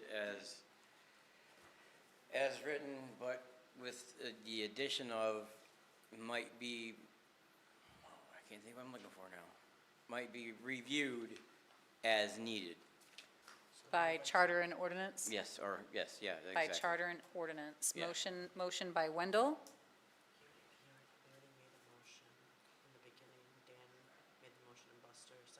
oh, that's right, yeah. Well, then I update my motion. You would like to amend your motion? Amend my motion, yes. Okay, and who did the second? That was Weinbrenner? Buster, would you, I'll amend my motion also. your second? Okay. All right. If there's no further discussion, clerk, please call the roll. Haskala, Yes. Kyer, Yes. Wendell, Yes. Cole, Yes. Weinbrenner, Yes. Brandon. Yes, motion carried. Thank you to Planning Commission and Watson and Tim. Yes, Thank you, thank you. guys. Okay. So what happens next? This is going back to planning commission. There's gonna be public hearings? No, this removes it we're from done? planning commission's responsibility. So this is now a staff function. They are no longer, the planning commission brought this to the council as it's a council item, and now it's a staff responsibility. Planning commission is kind of no longer part of this process, except for the public hearings to amend the ordinances that require the special land use provisions for short-term rentals. And now it'll go to, if it needs review, charter and ordinances. Yep. Lisa, will you please read item H? Consideration by village council of ordinance 476 to amend Charter 31 of the Code of Ordinances regarding ethics, compliance, and enforcement. Do I have a first to consider item H of new business? I will make that motion. I have a motion by Kyer. I will second it. I have a second by Cole. Tim, will you please introduce this item? Absolutely. In August, the Ethics Committee met in order to update Section 31 of the Ethics Ordinance. Based on the discussions, we are proposing the attached changes to the ordinance. The attached ordinance 476 reflects the recommended changes that the committee discussed at that time. Specifically addressing is how the information will be reported to the rest of council when we have an allegation, a clarification on the meeting requirements based on the previous experiences we had, and the notification procedures to those that are involved in this.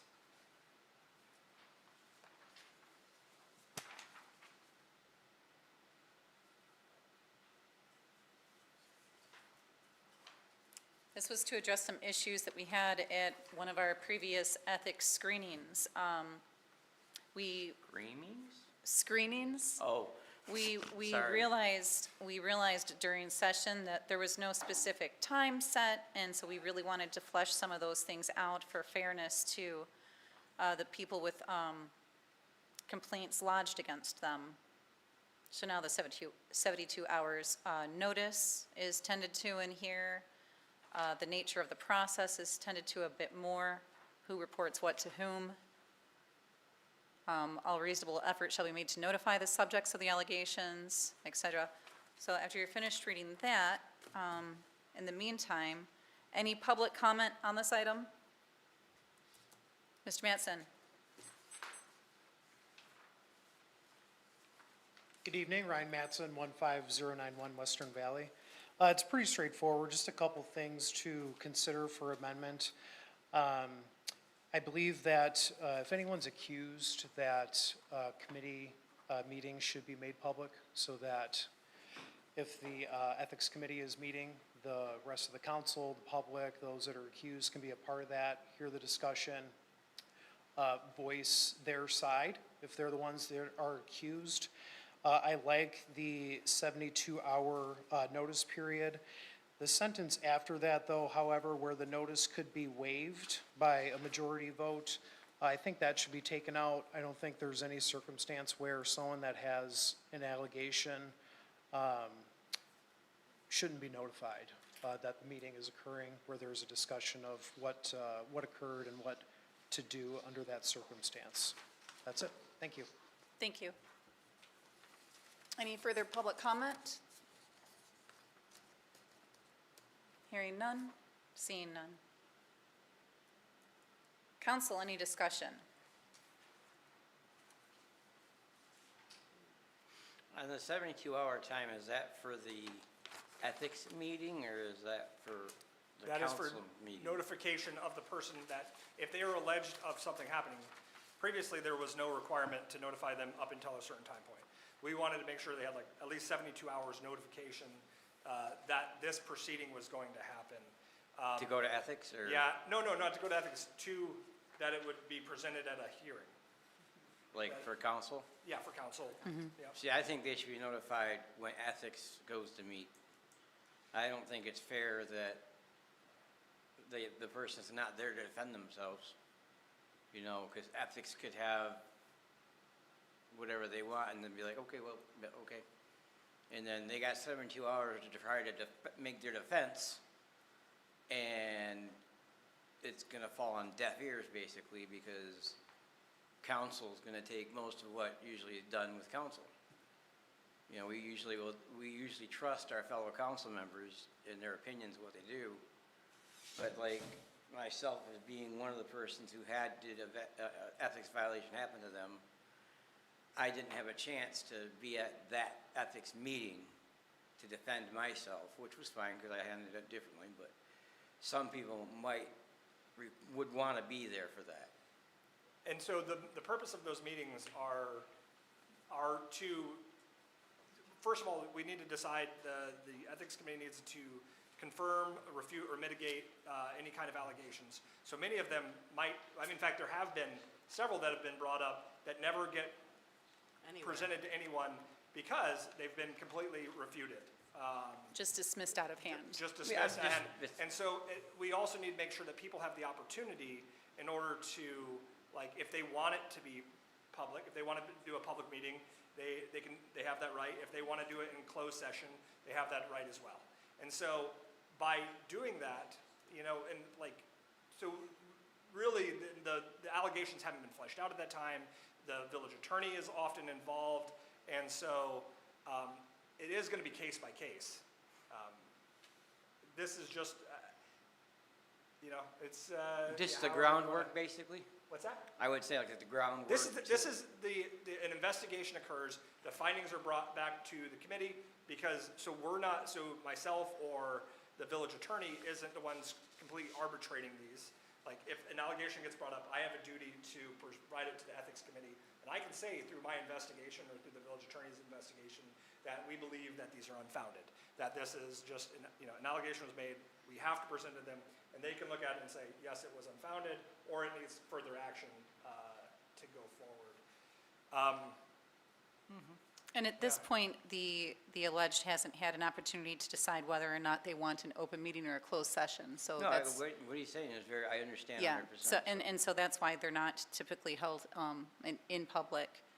And now, I know that we kind of deliberated for a little while on the business behind waiving the 72 hours.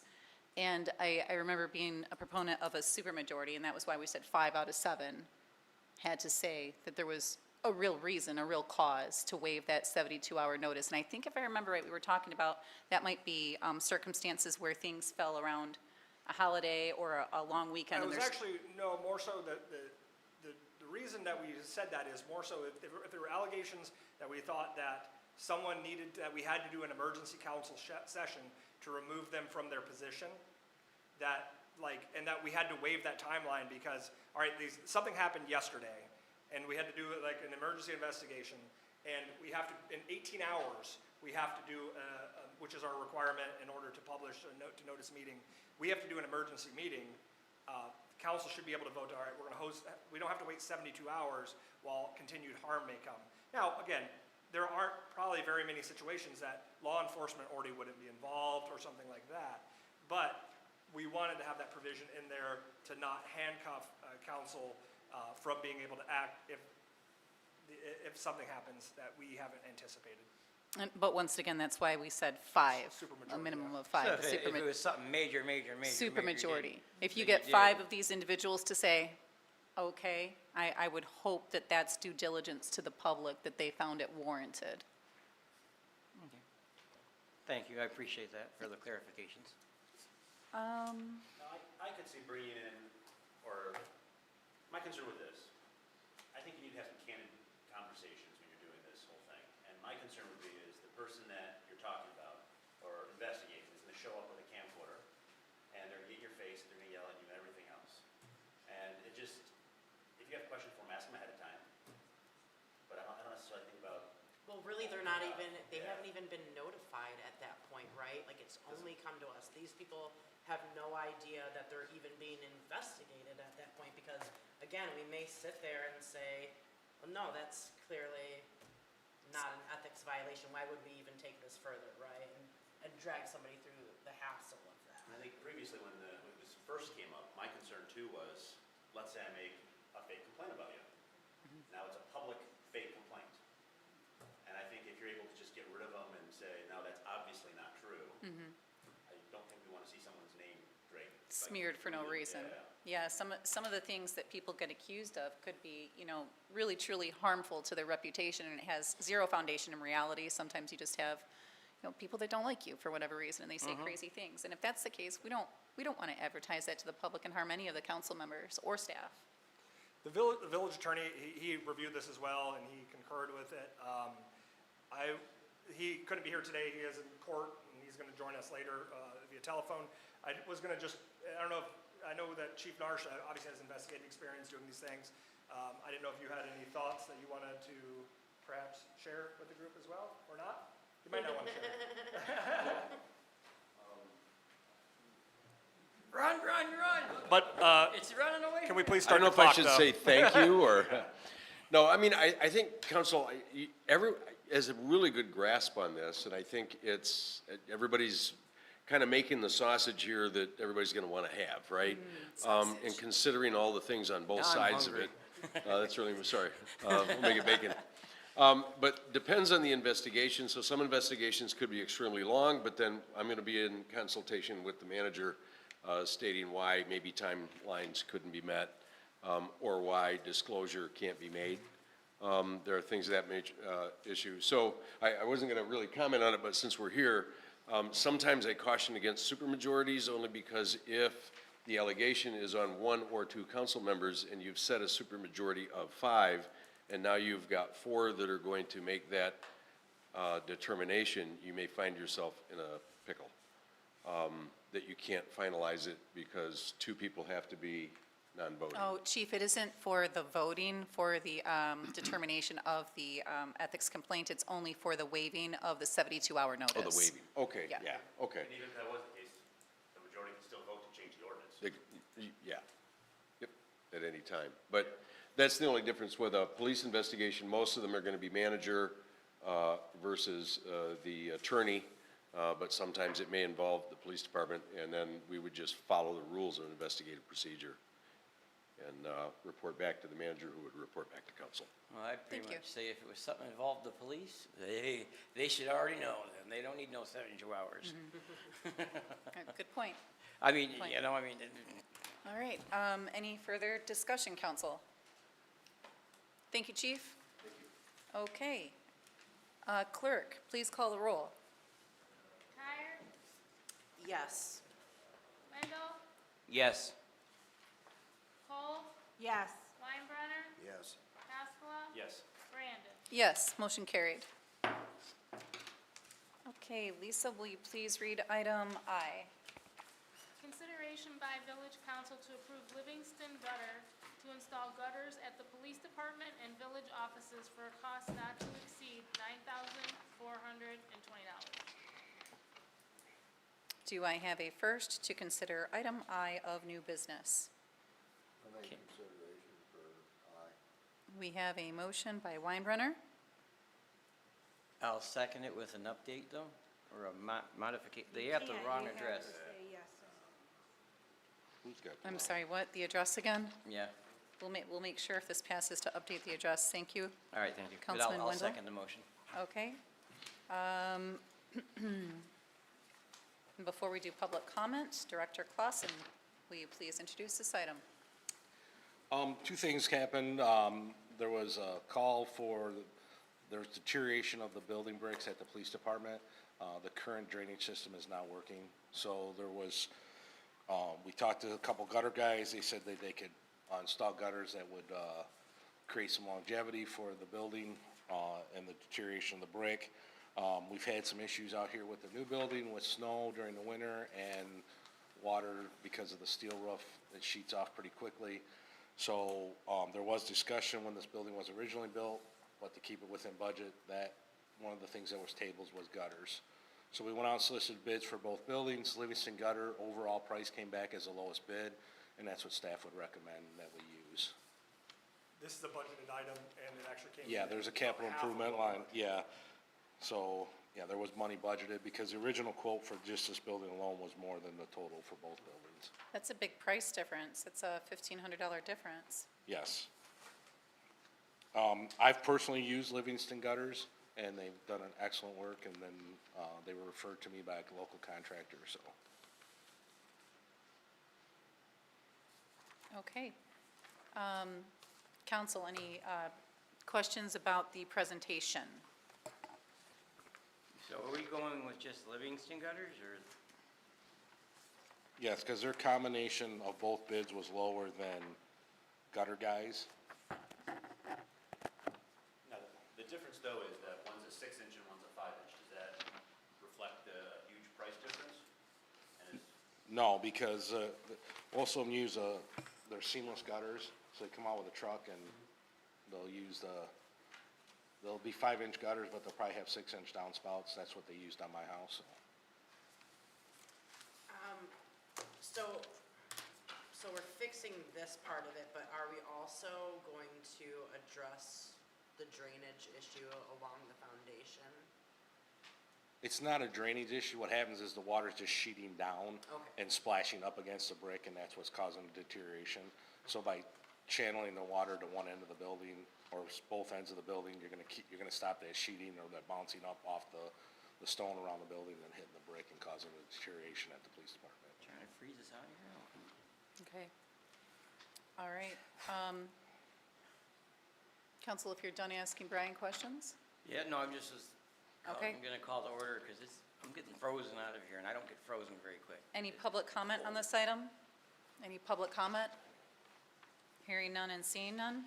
Council, any further discussion? Thank you, Mr. Clausen. Thank you. Clerk, I did notice that they're putting also snow breaks, or snow stops, I guess, on this roof here, which is really good, so you don't have the sheets of ice just coming flying down and taking Good. somebody out. good, yeah. Just a quick question, who are, warranty the gutters if we did not put the snow blocks on there. They will not warranty, I'm glad to see they're on there. Yeah, because that's why they recommended that. I've That's it. seen them before not being on places, and the ice Yes. just go flying down, and take out somebody's window in their car. I think Amber. just a quick question. Okay. Did you say somebody recommended them? Yes, a local contractor, somebody I used to work with, so Okay, And like I said, I've used them personally at my house when I needed a new roof, and then I put new gutters on. Yeah, the email on there is repurpose events, so I just wondered if it was IFON now that. No, he used them, I recommended them, and he used them for another project, so that's why. Got it, thank you.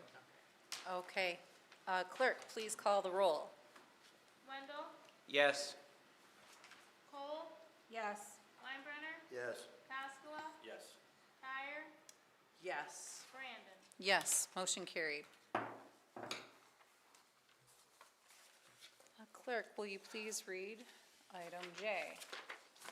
Consideration by village council to authorize the purchase of a Dodge Durango pursuit vehicle for the fire department from LaFontaine Chrysler Dodge Jeep Ram Lansing in the not-to-exceed amount of $40,421.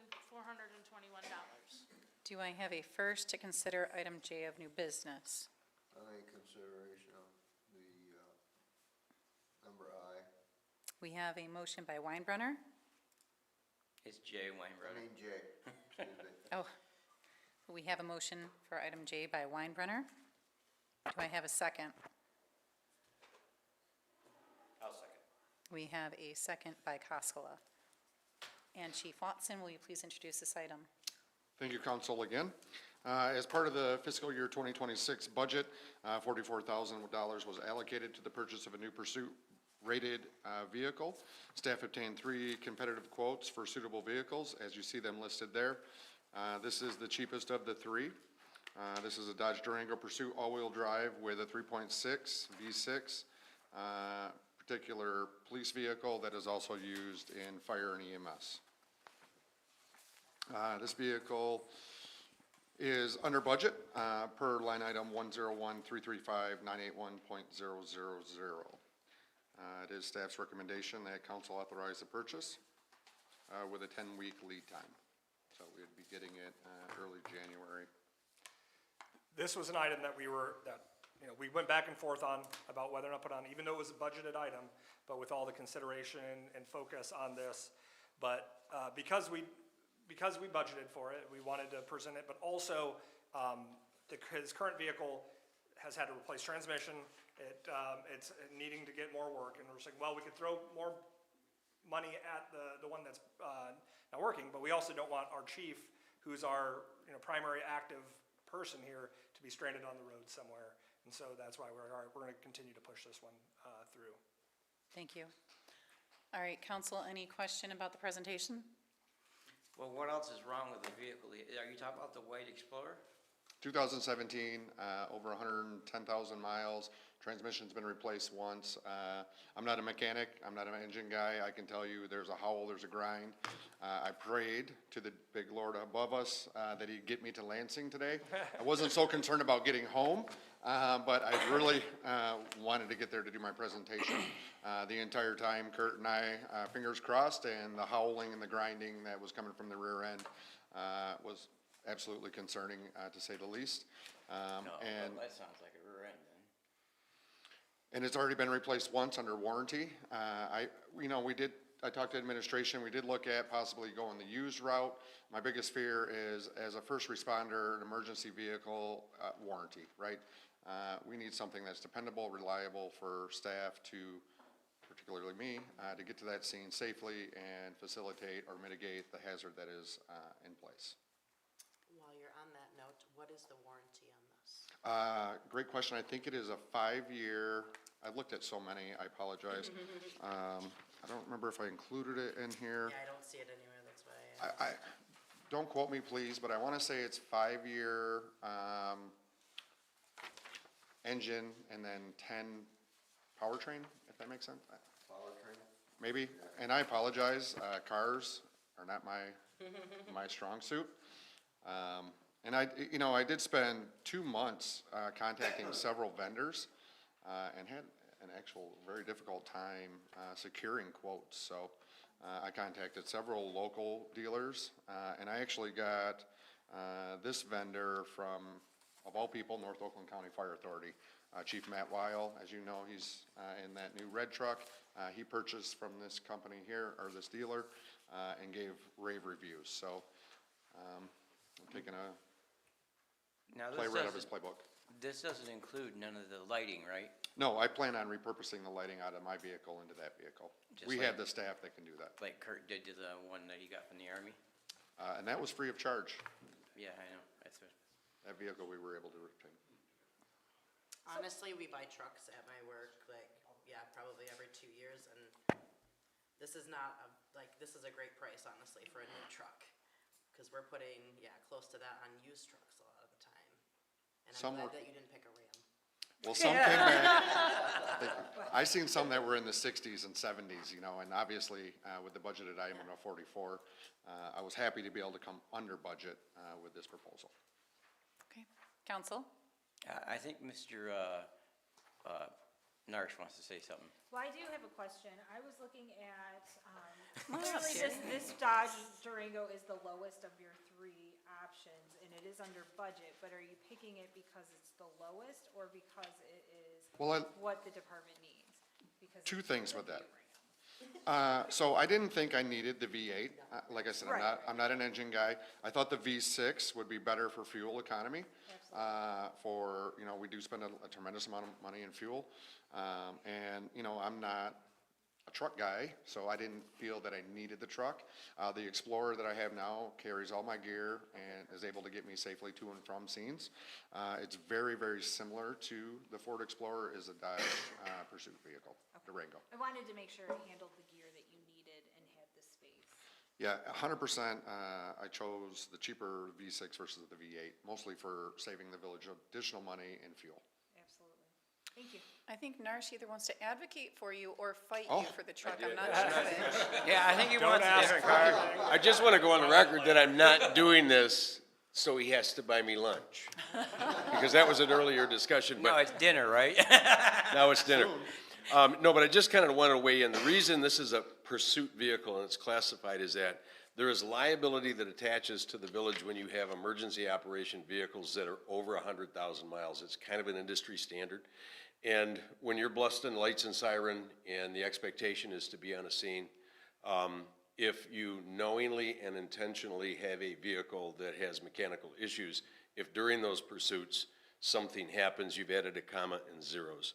So part of that is, and that's why in law enforcement, we have maintenance operations that we do routinely to find things, because if we know that there's a clunk and a rattle, and then we go into a high-speed pursuit mode and something happens, that's a problem, and it's a liability. So that's why a used vehicle isn't good in pursuit or police or fire operations like this type of vehicle, and I strongly recommend for the liability, even for the village, he's got the right vehicle, so. Thank you for that, Chief Narsh. That is a very relevant point. I think Chief Marshall led with that, because I had a concerned citizen reach out to me, and they're like, $40,000 is too much to be spending when we had all this budget crisis going on. And I was like, maybe it is, but if we don't, we're gonna have lawsuits, injuries.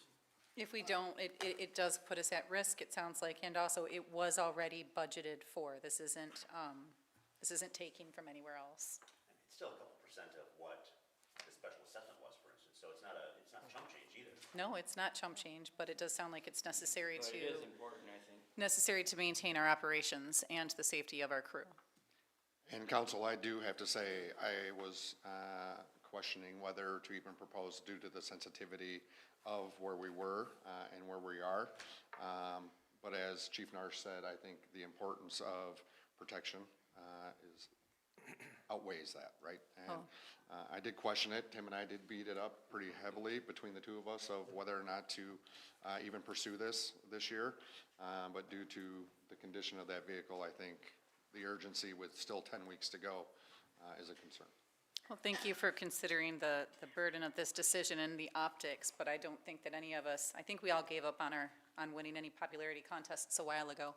So the burden is on us to make the right choice, not the popular one. Just a quick question, are we going to will we be able to take the vehicle that we have now and potentially sell it and then put that back into? So I have two options with that.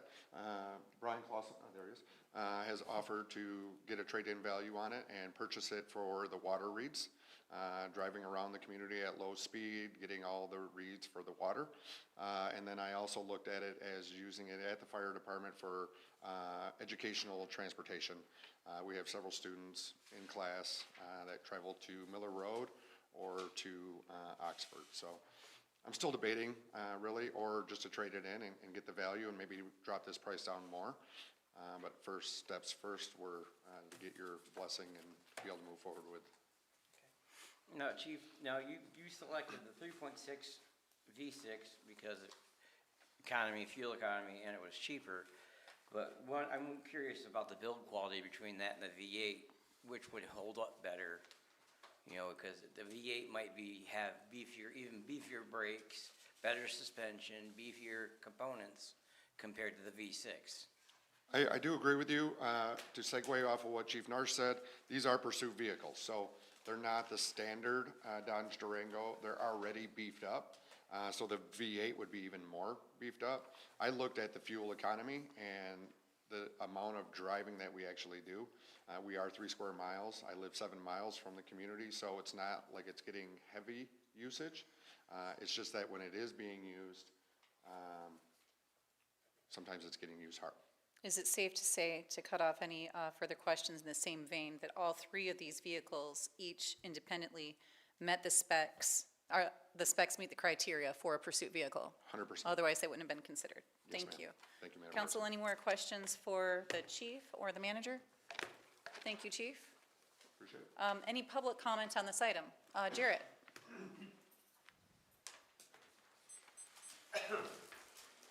Jarrett Hopper, 309 Cogshell Street. Just wanted to applaud the diligence there on showing the stewardship and spending and what was all the methodology that took place there. I think that that's really good for the public to see it when they review these videos and just show the diligence and stewardship that village officials are going to during this time of the special assessment. So thank you. Thank you. Did I see a hand? Yes, please.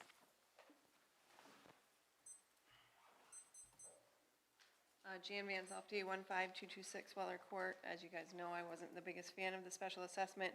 However, I do support the purchase of this vehicle, even though it is a large budget item.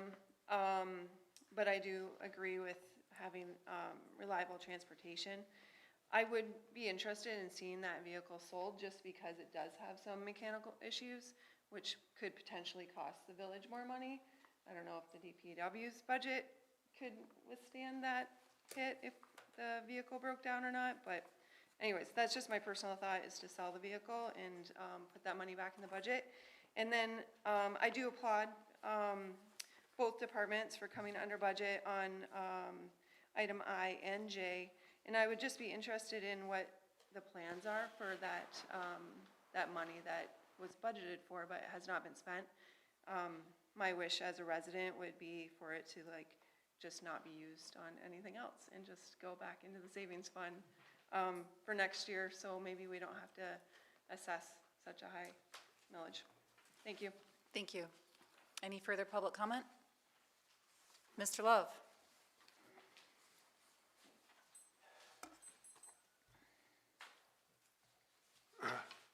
John Love, 200 North Saginaw. Currently, we charge a $25 tax for the water department. It's on vacant land, it's on people that don't use much water, whereas large users of the water don't just... Mr. Love, this agenda item is about the purchase of a pursuit vehicle for the fire department. Is your comment relevant to that? No? Sorry, sir, but thank you. Okay. Okay. Any further public comment on this agenda item? Okay. Hearing none, seeing none. Council, any discussion? I also think that we should get a trade-in value for that Explorer. I think we need to see at 100,000 miles, there's some value left in that, and if we can offset something, we should be doing so.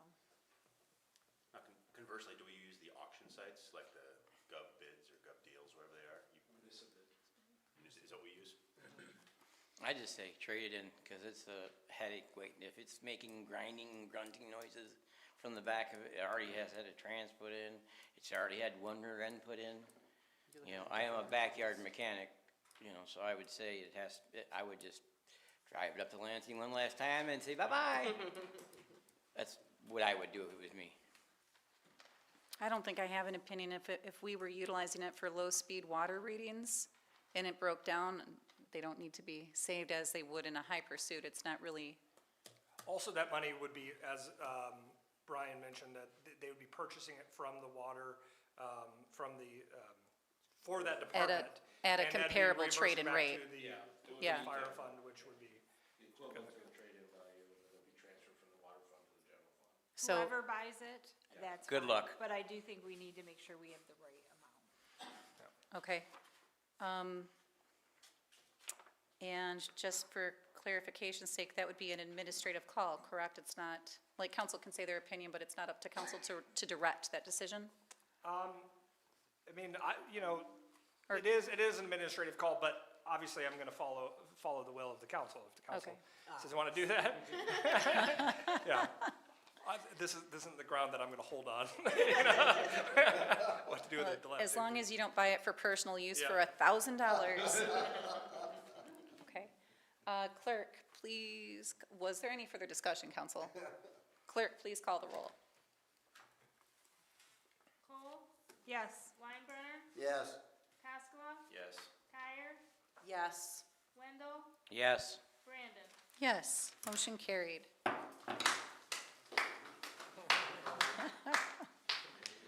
All right, Lisa, will you please read item K? Consideration by village council to approve Hobson Heating and Cooling to install a new furnace and air conditioning unit at the DPW building for a cost not to exceed $9,050. Do I have a first to consider item K of new business? I'll make that motion. I'll second it. We have a motion by Kyer and we have a second by You give it to Wendell. Buster.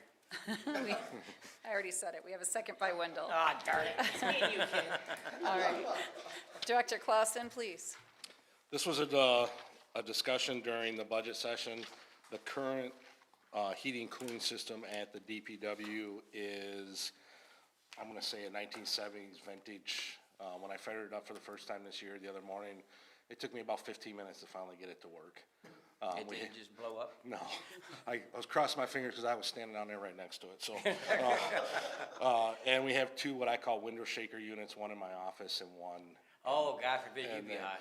So, it makes a difference for hearing and being able to, when the phone rings, trying to hear people on the phone with that window shaker right next to it. So we do have central heating, so they could add central cooling to it. So I got them, both companies to quote it.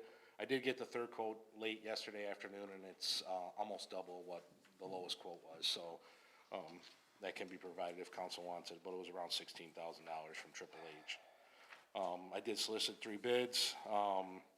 You'll see in the next one that Burke's Heating and Cooling was the low bid for the work that needs to be done at the wastewater treatment plant, and Hobson was about $800 lower, $750 lower for the DPW work. So the staff's recommendation, well, we budgeted around $10,000 for this, so this did come in under bid, so, or under budget, so. Okay. If there's any questions about that, and the 2 quotes that I did receive in time are attached, so. And is there temperature-sensitive electronics that need to be protected? Yes, we're getting 2 new computers at the DPW to be compliant, so brought we that have up. Windows 11, so we can, because Windows 10 is no longer be supported.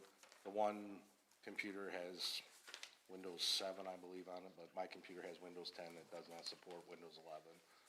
So those will be replaced, and most of my guys work in and out, so having a warm building or a cool building to come to during inclement weather makes a big difference too, so. Council, any questions about the presentation? I have one question. Brian, on your building with the 2, I guess, the old school barn doors, or whatever you wanna say, that your trucks come out of, are they gonna fix that gap that's like that big? That part's not heated. The only part that's heated in that building is the office. Just the office? Yes. Okay. Yeah. This is one of the furnaces that was sold, they caught on fire over there. This is what we're replacing. No, I thought we replaced that one already. The one that caught fire. this is at DPW, not wastewater. Okay. This is DPW. Okay. So this is the one that's, the electronics, Every you have to time go you gotta down, go. reset the switch and, yeah. I remember when he discussed it with us, we had to go down there and pray every time. Right track here. Yeah, that's fine. There's a lot on here tonight, so we're getting No, there. we talked about it at the budget study session. Yeah. I Yeah. remember like when, and we talked about like, hey, maybe let's throw that out. Maybe you guys wait another year. Yeah, And and this has been We- taken off the budget the previous 2 years before this, so this will be the third year that it's been budgeted for, it'll be finally be purchased, so. And you said the current system you have was built in the 1970s? I'm gonna say so, based That- on the ID tag that's on there that, they used to identify assets with, it says Village of Holly on it, and it's got a very low number on Its it. model number was 1. Yeah. Has a vote for Nixon.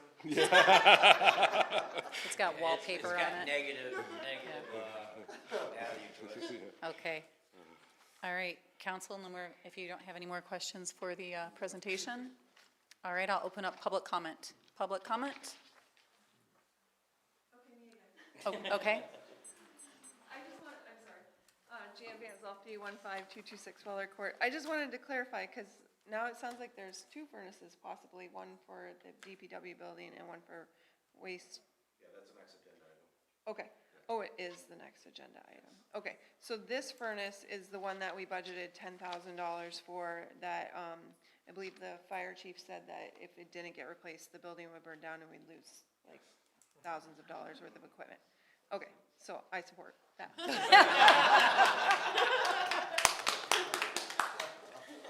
Sometimes it's that easy. Mr. Love?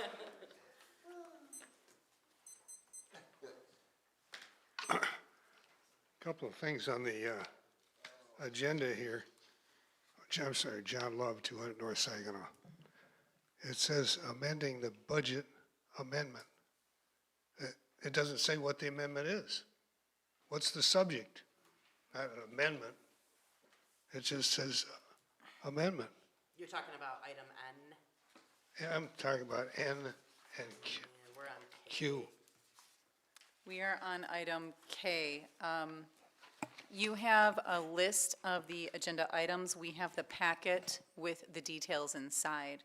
But thank you for pointing that out. Do you have anything to talk about for a public comment in regards to the item that we're on, which is K?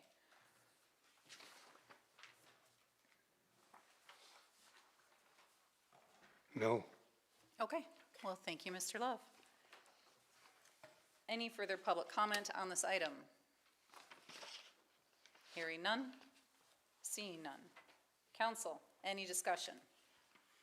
Well, I would say it is a good price because 4 years ago, I got a price for my house and they wanted almost $13,000 for a furnace and AC unit. Wow. And so needless to say, I just got a furnace. Council? Okay, clerk, please call the roll. Weinbrenner? Yes. Haskala? Yes. Iyer? Yes. Wendell? Yes. Cole? Yes. Brandon? Yes, motion carried. I do have one I forgot that. When would it be installed now? I have to call them and get on a schedule because they're starting to do, with the weather changing, they're starting to do their heating. Have it before the winter? Yeah. I think they're on a 2-week lead time right now. Okay. I just wanted to make sure you weren't down there trying to light it and they, oh, praying the pray. Lisa, will you please read item L? Consideration by Village Council to approve the purchase and installation of 2 new air handling systems at the wastewater treatment plant with Burke's Climate Control for an amount not to exceed $32,060. Do I have a first to consider item L of new business? I'll make consideration on item L. We have a motion by Weinbrenner. I'll second it. I have a second by Cole. And Director Clausen, will you please introduce this item? Notice This that- is not a budgeted item. This is something that happened over the summer. The current administration building has 2 AC units and I'm gonna get this this wrong. They're called cassettes, and they're in the ceiling, and they no longer use that style of AC units. They call them split units now. You're done. Yeah, sorry. And those were put in when they did the addition to the building in 2006. And then there is another, I'm gonna call it, a air handler unit that was pre-2000 that uses the influent water to cool the building. But because of the uncleanliness of the water and the temperament of the system, it hasn't worked correctly. And myself and the superintendent did not know that it was even in the building for that purpose. It had been shut off for the last 7-8 years because the two people that would mess with it to get it to work, they both retired. So when we took a look at that, because it uses the influent and the way it was set up, it was more efficient to replace it with an outside unit, a traditional AC unit, and then pipe it back into the building. So we solicited 3 bids. Johnson & Wood does they're the former ATI that does our service on our glycol system at the wastewater plant. They only quoted us for one portion of the project. Triple H came back with a $40,000 to do both projects, and Burke's Climate Control came back for $32,000 to do both projects. So there is money in the budget. What we would do is we'd have to delay a future project that we had for this year to do this, because what happens is if we don't climate control in the lab area, then it can skew the results of our testing that we have to do for the state regulations. Brian, is this coming out of sewer funds or general? Yes, this is gonna come out of 590 account, so this will be a sewer item, not a general fund item.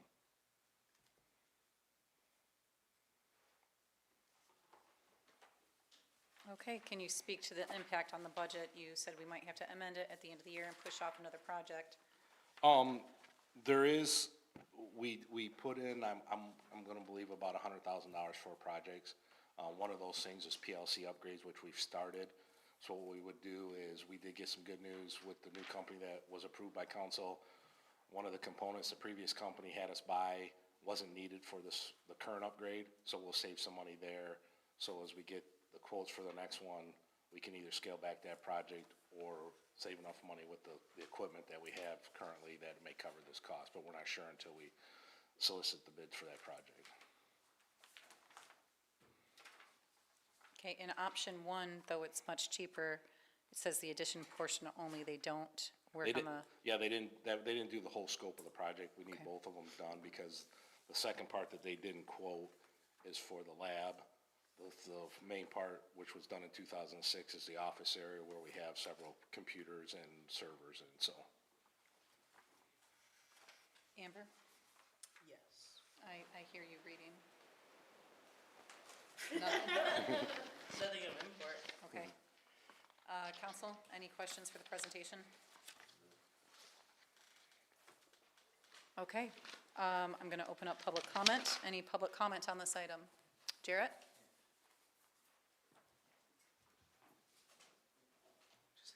Jarrett Hopper, 309 Coggeshall Street. Just have one question regarding the presentation. So it sounded like this was a replacement item because the original plans were either, the equipment was obsolete or something that needed to be replaced with this.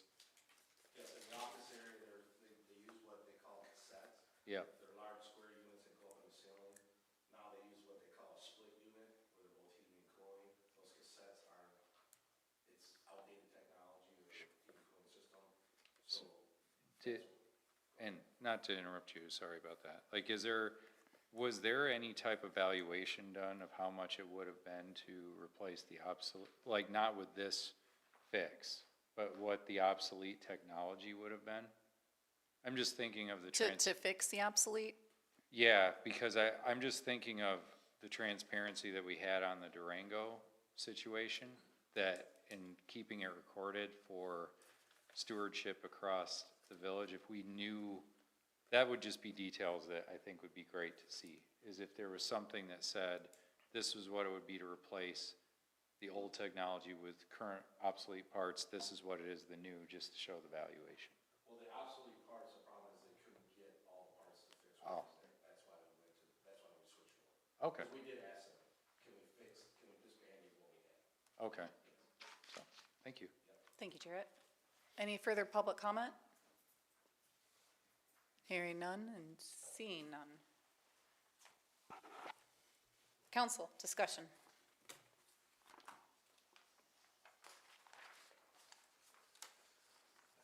It's not great. No, I mean, what do you want me to say? It's not great. But again, we have to have that.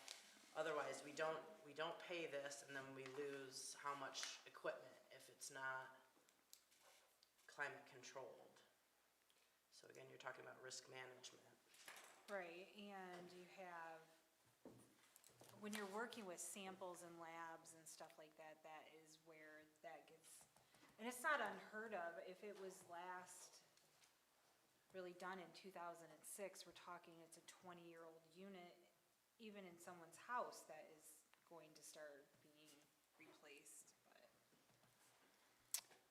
Brian, we're mitigating the cost by putting off other projects, and the things that you test, just to have some transparency to the public about the importance of those things, could you describe those a little bit? What kind of things do we test over there? While he's going up there, I will say that our wastewater treatment plant, supervisor would love to give people tours of it Yes. too. Like if the public's ever interested in seeing what they do over there, he's expressed that, and it's a very interesting tour if you've never done it before. So. And he might give you a donut at the end. We test for phosphorus, we test for ammonia, we do BOD testing, which is a week-long test. That's why we have guys that work on a weekend for 3 hours. They do what we call a short lab, because they have to do, the 5th day of the result doesn't come in until the 7th day, if that makes sense. So, and those are all, we have refrigeration units where we have to store these at certain temperatures. When we send outside samples, they have to meet certain temperatures. They have certain shelf life or hold times. We have to create chain of custodies for them. We test for Bacti that before we discharge to the Shiawassee River, and because that is considered a trout stream, our regulation levels for phosphorus, ammonia, Bacti are all regulated through Eagle requirements. And then we have a permit that is renewed every 3 years for that through Eagle. So without climate control, the testing is obsolete, they won't be accurate, and then what would that mean That means for we'd be us? in violation, and Eagle would come out and start fining us, and then they could say, you have to do this, instead of giving us the option to do it. Or none of us have Okay. any water. Thank you. You're welcome. Council, any further discussion? Okay, clerk, please call the roll. Cascola, Yes. Dyer, Yes. Wendell, Yes.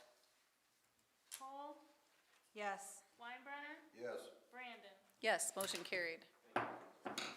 Thank you, Director Clausen. Lisa, will you please read item M? Consideration by Village Council in starting a consulting agreement with Municipal Analytics in order to create a strategic financial planning model. A formalized contract and initial presentation to council will be on the November agenda. Okay, do I have a first to consider item M of new business? I'll make a motion for number M for consideration. We have a motion by Weinbrenner. I'll second it. We have a second by Wendell. And Tim, will you please introduce this item? Absolutely. This is not like a lot of our other items where, we have a contract before us this time. This is based on the conversations I've had with this particular organization, and I would like to present you guys a contract at next month with a presentation by this individual. But to start the process, I need to, individually, or bring him aboard and start having conversations, which obviously would have some fees attached to it. I could do that based on my own ability to do it under the purchasing policy, but I wanted to ensure that, this is moving the direction council wanted to head before I, spent any money on this at all or engaged with this individual person. So as I have been talking to other municipalities that have been in financial issues, had financial issues before, that wanted help with this. The name that I kept hearing was John from Municipal Analytics. Christian, the city manager or the village manager from Milford, was saying, hey, they brought him in a few years ago. He created this model for us that we've been using ever since. We just update it, and it basically changed the game for us in a lot of things. So both myself and I actually had an initial conversation with John probably in April, but that was when we were going through everything. And I said, all right, I want to re-engage with this guy because he's very smart on this topic, but I want to fully understand the problems that we're in so far. And so just recently, I met with him again, Lisa met with him, and kind of talked about what he could offer us as an organization and what would that look like. So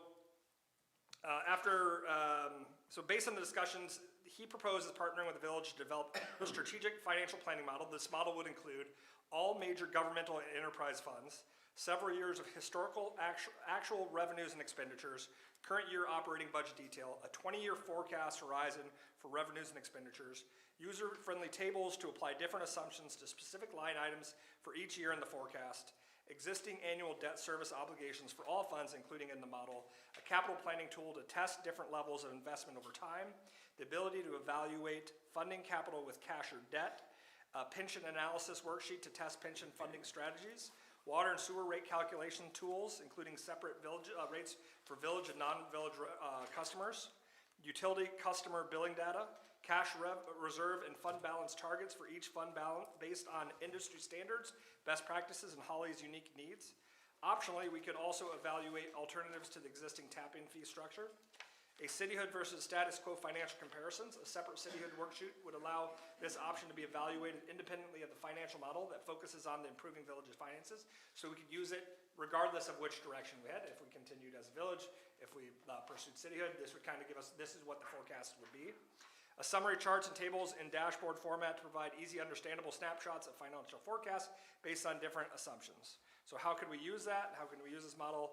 Once developed, the model would be used for evaluating and developing future budgets, preparing and testing capital plans, exploring capital financing strategies, evaluating the financial implications of cityhood, developing annual water and sewer rates, policy impact discussions, rating agency reviews, communication with elected officials and public, other uses as needs arise.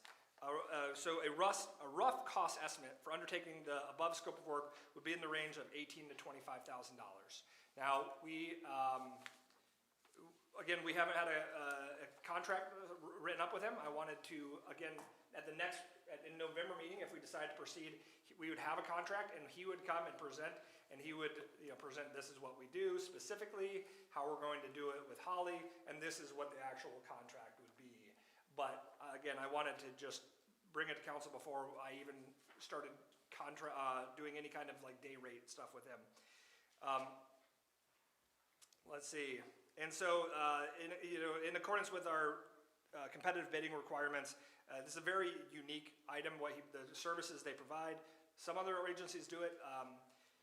According to 3359, upon the recommendation of the village manager, which I'm recommending it, and for reasons stated on the public records, which I have, the village council may waive the requirements of competitive bids or estimates requirements of this subchapter when there is no advantage to the village to do so, or where there's a specific defined benefit, which I think we know the defined benefit. It's a very niche thing that he does, and he does it very well, and we're in desperate need of this kind of support. And so that's, my recommendation is that I would like to just start this consulting agreement with him. We're not signing up for any specific dollar amount tonight. It's really just that you want me to proceed in this manner in order to bring him at the November meeting.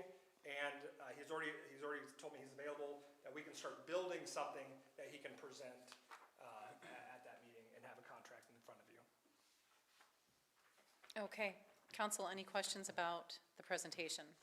Yes.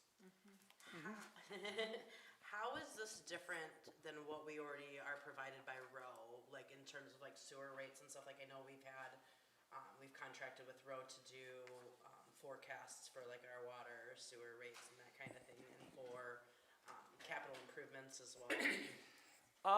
Well, for the capital improvement side, my experience with what they provided us wasn't really a capital improvement plan. Like they didn't,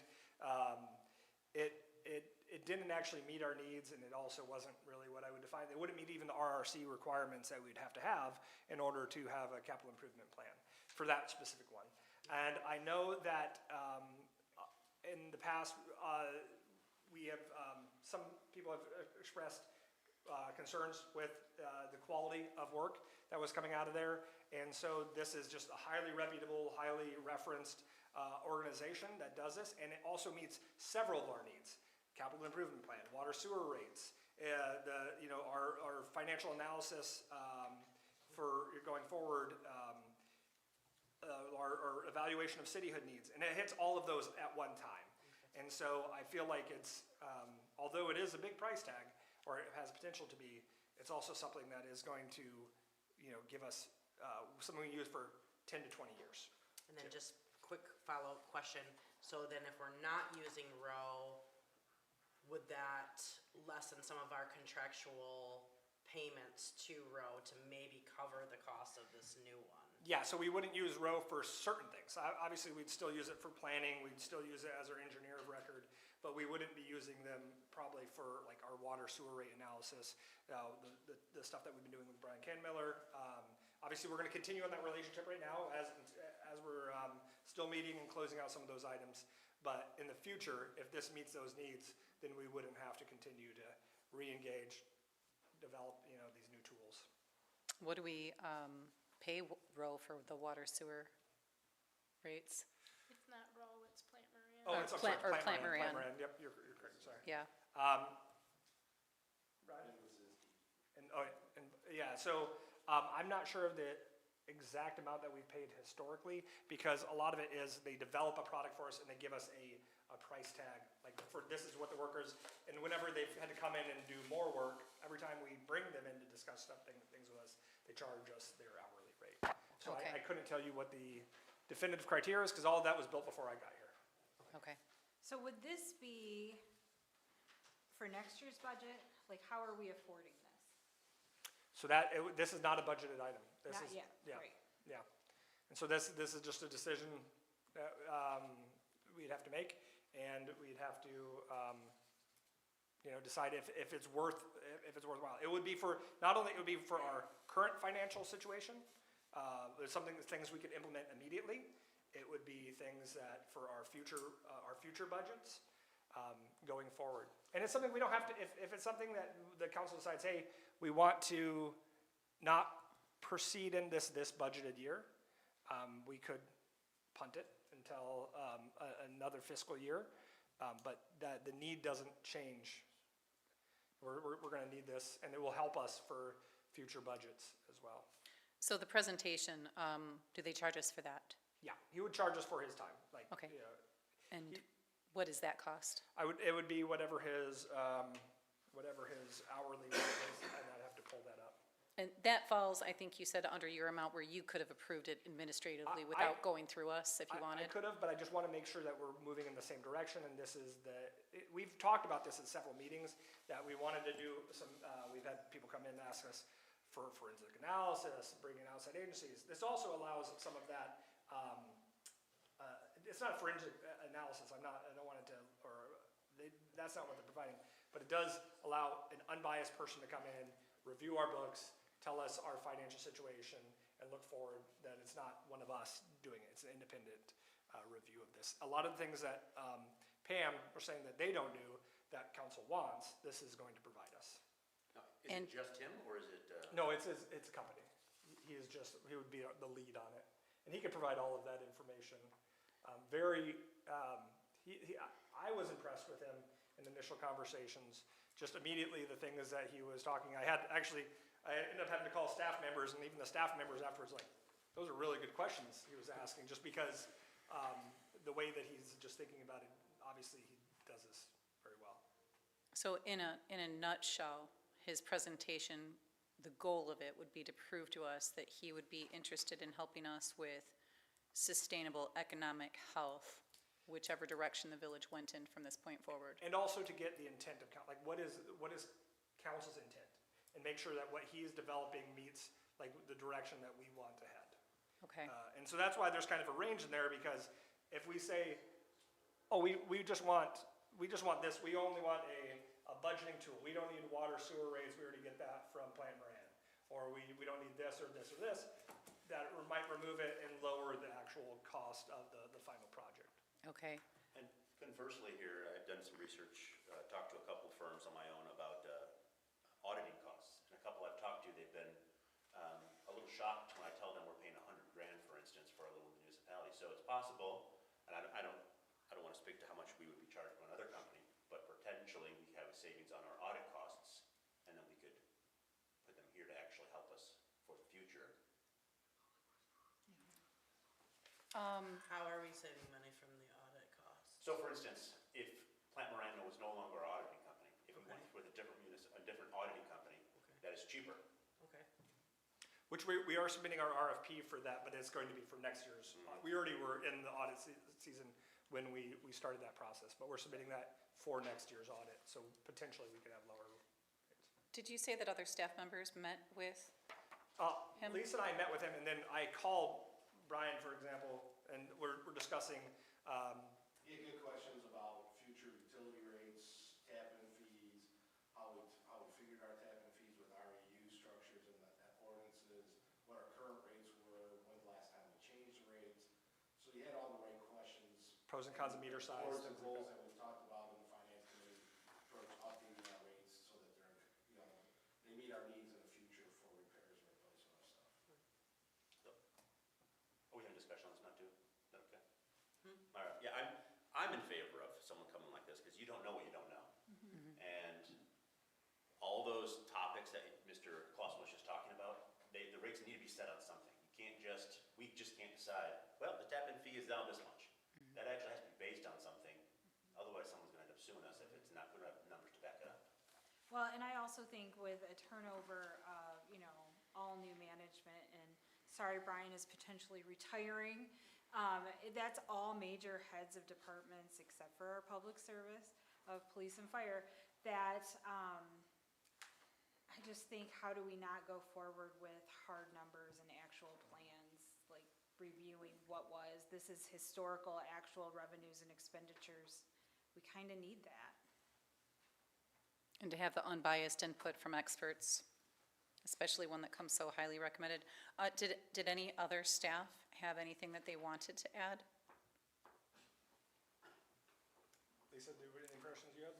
I mean, there was a few things that, like I said, as Tim was saying, he offered just, as he was sitting there talking to us, he just, because he said he already looked online, he saw our financial statements, and he just offered a few ideas that I thought he did his research before he came, and he even gave us, different ideas. I don't want to steal his thunder when he comes in and.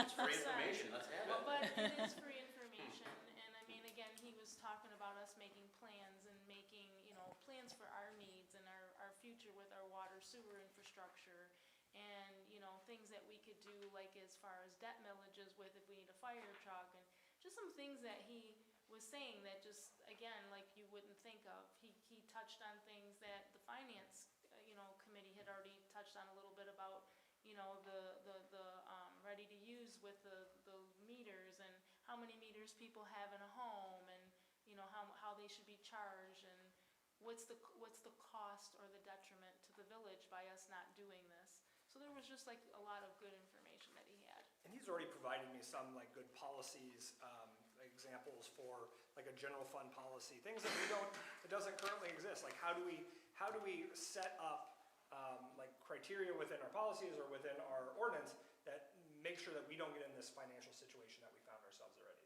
And like how do we get those things in place so that not only are the alarm bells don't have to ring, that they that we just aren't ever there, so that we're not in a deficit, we're not doing all these things.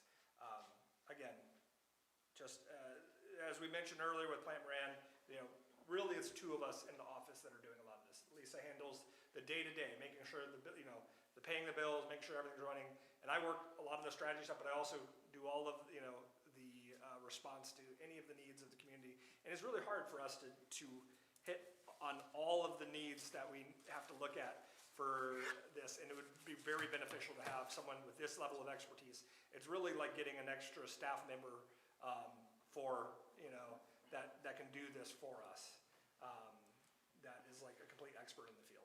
Well, and I can say, we just went through at the Holly Township Library strategic planning, and these costs are not out of what was bid for just a strategic plan, and we did get multiple bids on that, so I don't think the 18 to 25,000 is out of pocket to be asked for what we're asking for. Is there any staff member that thinks that we should not go forward with this? Not to put you on the spot, but, all right. I saw a bunch of, I have a question. yeah, I'm gonna be the jerk. do it. Jerk. Okay, so we levied this special assessment, and we figured we're making about 40 to 50, like giving us a little bit of a cushion, right? That's completely wiped out if we do this, and we already did that with the AC. Well, so That one of cushion the, is one of the gone. ways that we could ACs pay for. The AC is sewer. I just want to say Yeah. the AC is not general fund. Okay, So yeah, that's- fair yeah, point, fair point. And if we're utilizing this for water and sewer rates and things like that, it doesn't have to all get paid out of the general fund. But we don't know all of that yet until we decide, what the contract would look like and all of that. Okay, and some of the cost is mitigated by alleviating some of our need from maybe Plant Moran and Row a bit? I don't know if we could really estimate that for this fiscal year. but Okay. For future fiscal years. Okay. For sure. Now, Madam President did ask if he comes to the November meeting, we have to pay him for his hourly rate? Yes, we would have to pay it. But again, I'm already authorized to do that. I'm like, I don't go to a job interview and tell my boss, well, you gotta pay me an hourly rate to interview me. Consultants do, though. Oh, darn those things. Yeah, I know. Any public comment on this item? Public comment? Stuart?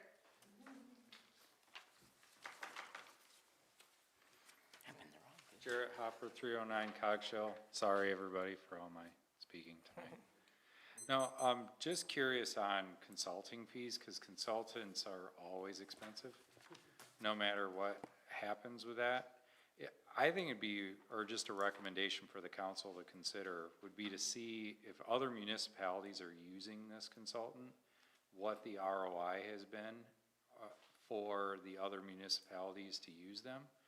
Again, it's more about transparency and just showcasing stewardship. So if it's gonna wipe out a portion of the surplus from the special assessment, it would be good to show the public that you're offsetting that by a future return on investment. Just an idea. Thank you, Jarrett. And I saw a hand, yes? So Jarrett and I seem to want to keep taking the floor tonight. Name and so- address again, please. Jan Van Zofty, 15226 Weller Thank you. Court. As you know, I'm deeply concerned about the budget, and I said that I would come and talk about it repeatedly and try to stay on budget, because I don't want to see us in the same boat next year. I really do not want another special assessment next year, which I know is wishful thinking. But I know we have to spend a little money to save money in order to get more ideas and to figure out how to fix our problems. I do think we pay too much for Plant Moran. I understand we probably can't address that this year, but I think this is a step in the right direction to maybe work with another company to see what they can do for us. And so I'm wondering if we can do it in segments.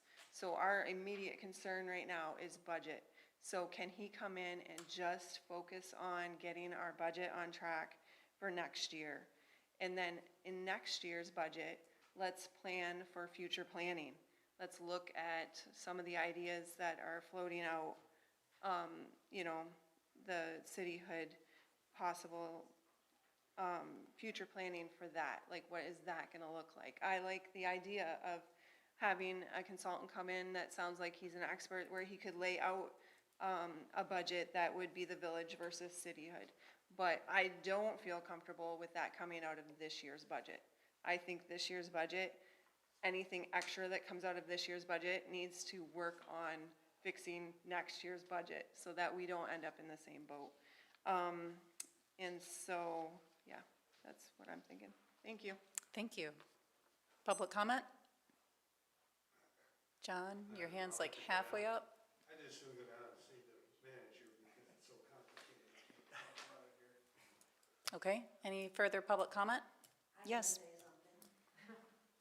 Diane Ducat, 802 Holly Bush. And so what I hear is I hear automation, so that'll be helpful to everybody as time goes on, years go on.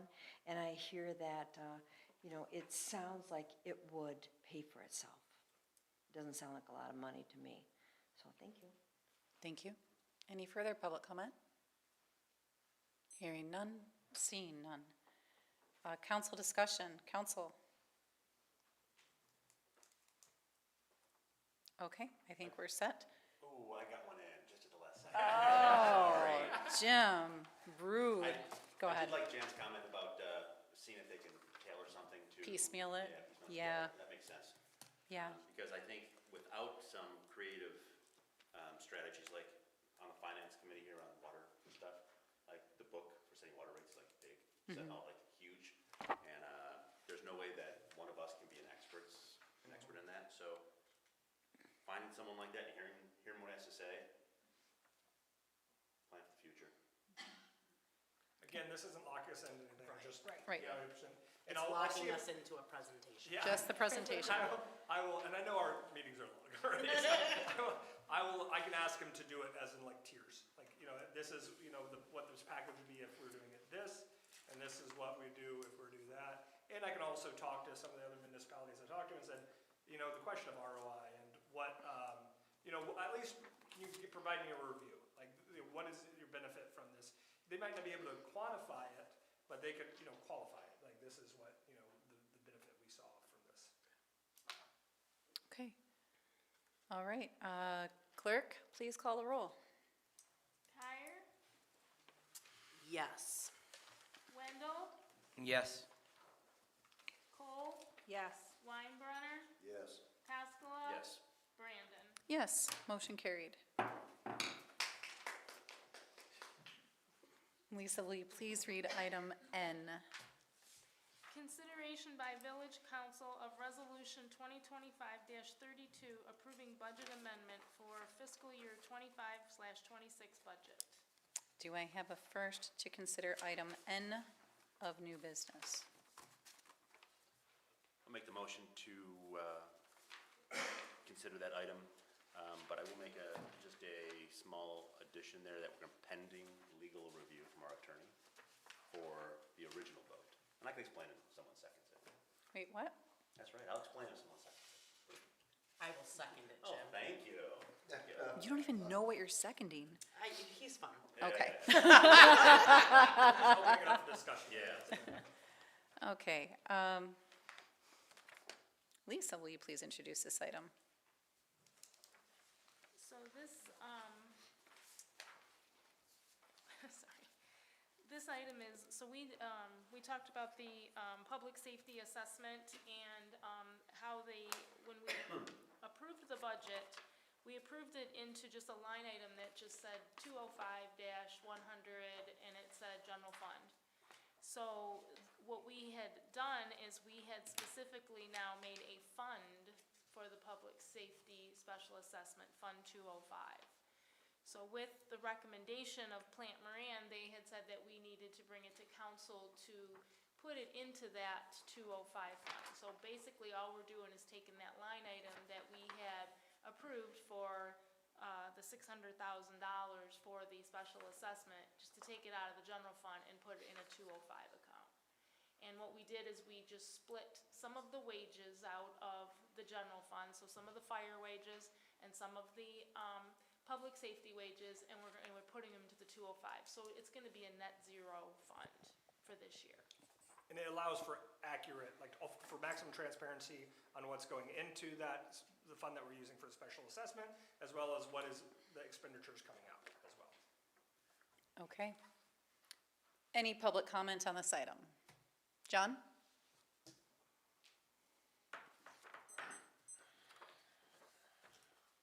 John Love, 200 North Saginaw. I don't understand why there's no dollar amount on this line. You know, it says, you know, approving something. I don't understand how much money it is, why thought they include the amount of money that's at issue. Thank you, Mr. Love. Any further public comment on this item? Hearing none, seeing none. Council, any discussion? I made a boo-boo. What do you got? So my notes were on the wrong line item. It was supposed to be for, item O, so we can leave it. You want, Attorney I Gilder to believe look at in it? you. I know, Well, sorry. as of right now, if you don't want legal review So, for this I'll make it a- item, Yeah, I'll change that, to not bill Attorney Gilder. So Okay. we will remove that. And I will also amend my. motion and second amended apologize for to take away the legal review aspect. All right. Now that we've got that straightened out, any discussion, council? Okay. So Oh, what this is doing, this is creating a line item, which then also gets budgeted, like, people can see, once we're doing our budget reports, what comes out, what goes in, it's separate from our general fund, correct? It's creating a fund. Right. So, and what it's doing, it's also setting us up for next year. What I'm gonna propose is next year is what I'd like to do is take all of the public safety, like the fire and the police, and put them into the fund so you guys can actually see what we're spending in public safety, and then take a transfer out of general fund to cover that 205 fund. So it's it's setting us up for that. Perfect. Thank you. And again, these are recommendations from Plant Moran. Yeah. okay. Clerk, please call the roll. Wendell, Yes. Cole, Yes. Weinbrenner, Yes. Haskala, Yes. Tyre, Yes. Brandon. Yes, motion carried. Lisa, will you please read item O? Consideration by Village Council of Resolution 2025-33 approving DDA budget amendment for fiscal year 25/26 budget. Do I have a first to consider item O of new business? So this will be the one that I make the motion to consider it, but pending attorney advice or review of the original vote to see if there was a conflict of interest. We're just opening up for consideration right now, for discussion, right? Right. Yeah, okay. Do we have a second? I'll second that. All right. Okay, we have a motion by Koskela, and we have a second by Cole. I would like to ask Tito, Jennifer is not here. She did have something to read, though, that's right. Yep, so Thank Jennifer you. couldn't make it, but she did give us a letter that she wanted me to read.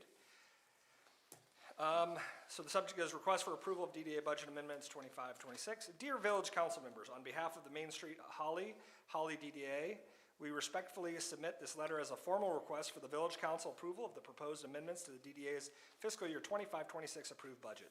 During the July 2025 DDA board meeting, the board conducted a detailed review of the fiscal year 25-26 budget, previously approved by Village Council, and formally adopted it with the following amendments for council consideration. 1, increase in Dickens Festival sponsorship. The DDA requests to increase Dickens Festival sponsorship from $10,000 to $12,000, transferring $2,000 from project cost promotions 248-691-967.303 to Dickens Festival 248-691-697.002. Reason, this beloved long-standing community event brings thousands of visitors to downtown Holly each holiday season and is instrumental in showcasing our vibrant businesses and community spirit. Number 2, relocation of funds for operational support. The DDA requests to reallocate a total of $100,000, $584,050 from full-time wages, which are items 248-691-702.00, 248-691-713.00, 248-691-714.00, and 248-691-716.00 to contractual services, 248-691-818.00. Reason, the adjustment is intended to support operations through the engagement of an interim DDA director as a contractor until a full-time DDA director is hired. The DDA board respectfully recommends approval of all requested budget amendments to the fiscal year 25-26 budget as presented. We greatly appreciate the Village Council's continued partnership and support in advancing the mission of Main Street Holly and strengthening our downtown community. Thank you for your time and consideration. Jennifer Finney, Interim DDA Executive Director. And I will point out that this was brought before the DDA board before she became interim. So this was done in July, and she's been with us for a month now, so. Okay, thank you, Tim. Any public comment on this item? Ms. Manson? Anna Matson, 15091 Western Valley. First, I find it very unethical to second a motion that you admit to know nothing about. And I just want to speak on this as someone who has attended the coordinating DDA and village meetings about what has led to this budget amendment.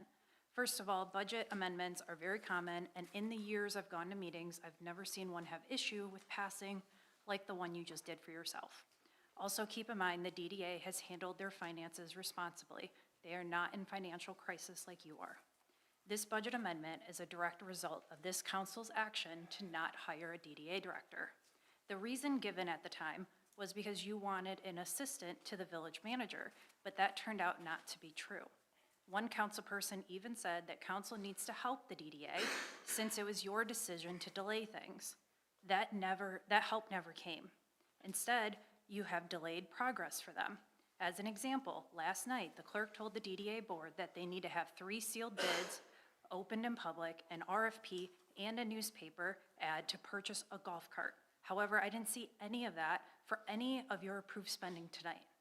I want to remind you who you and the DDA work for. You work for residents. The DDA works for their residents. It appears you guys are so at odds with each other that you have lost your core mission. There's not enough room in this village for all the egos involved here. So I ask you, as a resident who loves my community and all of our small businesses, I ask you to approve this budget amendment so we can move forward as a community. A no vote today tells the public that they do not matter. Our downtown does not matter, and our small businesses do not matter, and that you are not here to solve problems, but to create them. Any further public comments? Hearing none? Seeing none? Okay, council, discussion. May I begin? Yes. All right, so I was doing some research on this packet item or agenda item and going back and looking through everything. And one of the items that I looked at was the Dickens Festival and how it's operated. And it turns out there are, it's not hidden, so here's what it is. I'm not trying to allege that there's any grand conspiracy or any impropriety, but tonight we've all talked about transparency and doing the right thing and making sure everyone knows everything in the village here. Now, there's 3 DDA board members that are also sitting on the Dickens Festival. They voted for giving themselves money, and my only concern is should they have recused themselves? And as long as they don't have to, or as long as it's legal how it's set up, and there's no problem, and that's it. Because it would have passed anyway if they recused themselves, but my understanding of the law is you still have to recuse yourself. You still have to disclose, yeah. You still have There's to a conflict disclose. of Well, I mean, interest. Jerome even mentioned it during the meeting, so they're not trying to hide anything. But I think just to keep everything above board, that was the only thing I had found. Thank you, Jim. Council? So what you're saying is that you'd like the attorney to review the fact that the people that are on both boards didn't recuse themselves? I mean, to make it legal, my understanding is the only thing that, if it is illegal, or not allowed, whatever, I don't use the word illegal, if it's not allowed, it would just be a revote with the people recused. So it's not even that big of a deal, but if it was one of us on a board or owned a business that we didn't pay ourselves or anything like that, I mean, I wouldn't like that, so. My concern is why didn't these 3 people just step down then? Well, I mean, it's not a conflict per se, I'm not asking for a conflict or anything, but just step down instead of voting. Well, I think at the meeting, Mr. Raskett did ask if it was a conflict, and he asked President Brandon and Mr. Price, but they're not legal advice. And so when asked, the guidance that we received from Attorney Gildner when we previously asked this question is, does that person personally financially benefit from this? And so this is something I've asked for him to give me more clarification on based on these follow-on discussions, because, and he even, after we talked about it, he said, well, I kind of also still lean on that, like, he's not personally benefiting from this, so he wouldn't necessarily have to recuse himself. And then what do you do if he says, no, I'm not going to recuse myself? You know, and so like, what do you do then, was his follow-up question on that. And Yeah, $12,000 is not a small chump change either, so Dickens is like 200 grand in the bank, and I would hate people to think that something's going on when there is nothing going on. It's a very simple solution to fix if there is something to be fixed. Yes, I did email the DDA director and interim director Finney today, and I said, if this is incorrect, tell me, and I didn't hear anything back from them, so I think they're on board too, or they didn't respond. we will have Gildner on the phone later, and we could ask him a quick question. Okay. And I know in the moment, both Tim and I didn't see a conflict of interest. I think Jim would, rather than worrying about profiting in their own pocket, was considering when one board is financially subservient to another, which I know is a conflict sometimes. So I don't see the harm in asking Gildner, and I still think that he's going to be in favor of the vote and not, I don't think that he will have, I don't think that he'll say that anyone should have recused themselves, but I also don't see the harm in double checking and asking. Counsel?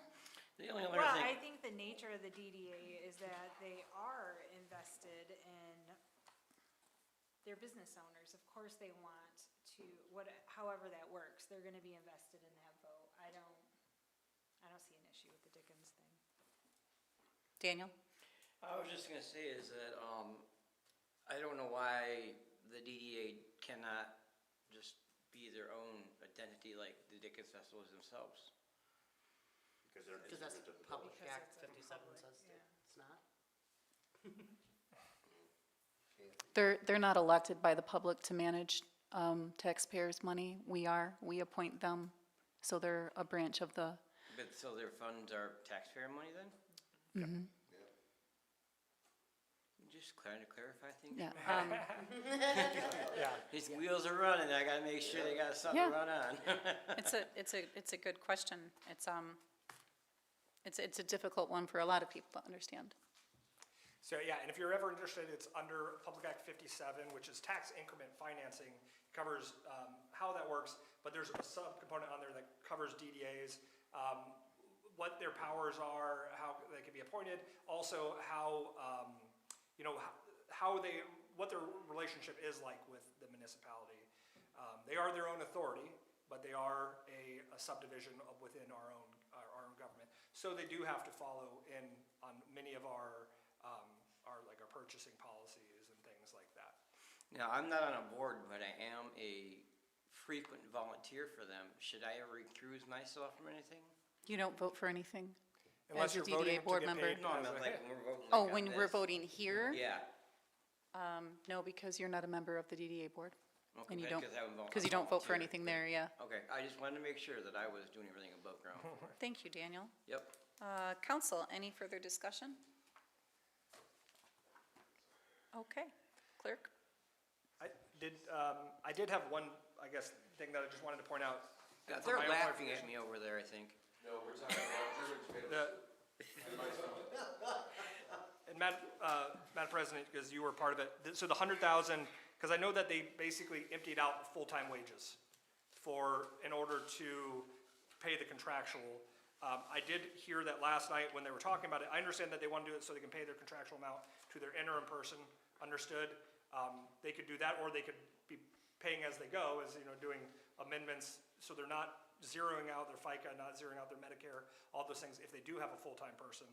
But I was a little concerned when they talked about paying like legal fees and such out of this contractual amount as well, because I feel that could be a violation of Public Act 2, which is our Uniform Budgeting Act, as far as transparency of, like, you can't just have a big pool of money that you're just pulling in whenever you want. It's supposed to be line items that are detailed and clear. That was my only concern going in. I know I talked to Jennifer about this beforehand again. She had the same concerns. She brought them to me before. We had the similar discussions before this was even brought up, and I think Lisa had some of the similar concerns as well. I don't know if you had anything you wanted to add on that. I just wanted to give you our full opinion as well before you vote on this item. I know that, I don't believe anyone's doing anything maliciously here or doing it for that purposes. I just want to make sure that we have, controls in it as well, so that it's not just being used for anything. It's, it's very detailed in what it's being utilized for. Well, we have to follow procedure, so I thank you for bringing forward any questions that wouldn't do so. But if we were to pass this as it's stated, it wouldn't be for them to take their legal fees out of it. This is just right now to pay They their. have a separate line, but they mentioned at their meeting that they would just pull legal fees apparently out of this as well, which, that concerned me. But we did correct them on Oh, you that did? last Okay. night. So Yes. I was just told that after. Well, let me verify with Lisa, because that was really her ballpark right there. Well, according to what I had heard yesterday in the meeting was that they said that I said there's a line item for $500 for legal fees, and then she had said, well, if they go over, they can just use contractual services. Well, now they're taking $100,000 out of wages and putting it in contractual services. They're wiping out all of their wages. So, again, back to what Tim was saying, is that, again, it seems like they're just pulling their money into one large line item. So, again, Okay. and that's not what the Uniform Budgeting Act is supposed to be for. Well, and there have been 4 or 5 separate attempts for them to try, and it is difficult for them because they don't have a credit card because they're not an employee of the village, for them to go about supporting the different events that they need to support in the moment when they can't, use a vendor and have the village pay it ahead of time. So there've been 4 or 5 attempts on their part to try and just kind of have a sort of petty cash available. And it's just not lining up with the things that are allowed legally. So the way the motion was stated is pending legal review, correct, Jim? So I think all I'm concerned about actually is the original vote. Well, that's not my question here. The motion that you made was pending legal review, Pending correct? review of the original vote. How did he word it? Clerk, if you don't mind, if you have it written down and don't need to refer to the video? All right, I would have to refer to video, but I mean, I know, because we had said first pending legal review on letter N, and then he said he retracted because he went to O. So if you want to put more words on or less words, that's fine. I don't, whatever is on there. Well, you could just amend your motion for clarity for pending legal review of the entire document, if you were so inclined. That sounds great to me. I would do that. Okay. And who was the second? I was the second. I'm fine with legal review. Okay. So if legal is to say that all of this is on the up and up, it's good to go.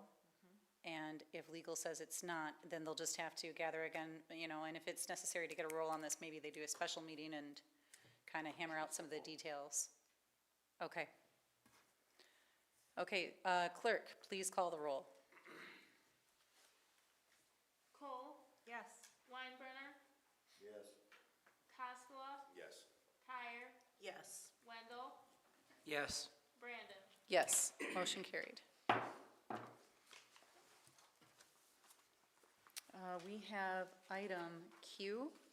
We have M from consent, yeah, but it's Q, yeah. But it's Q.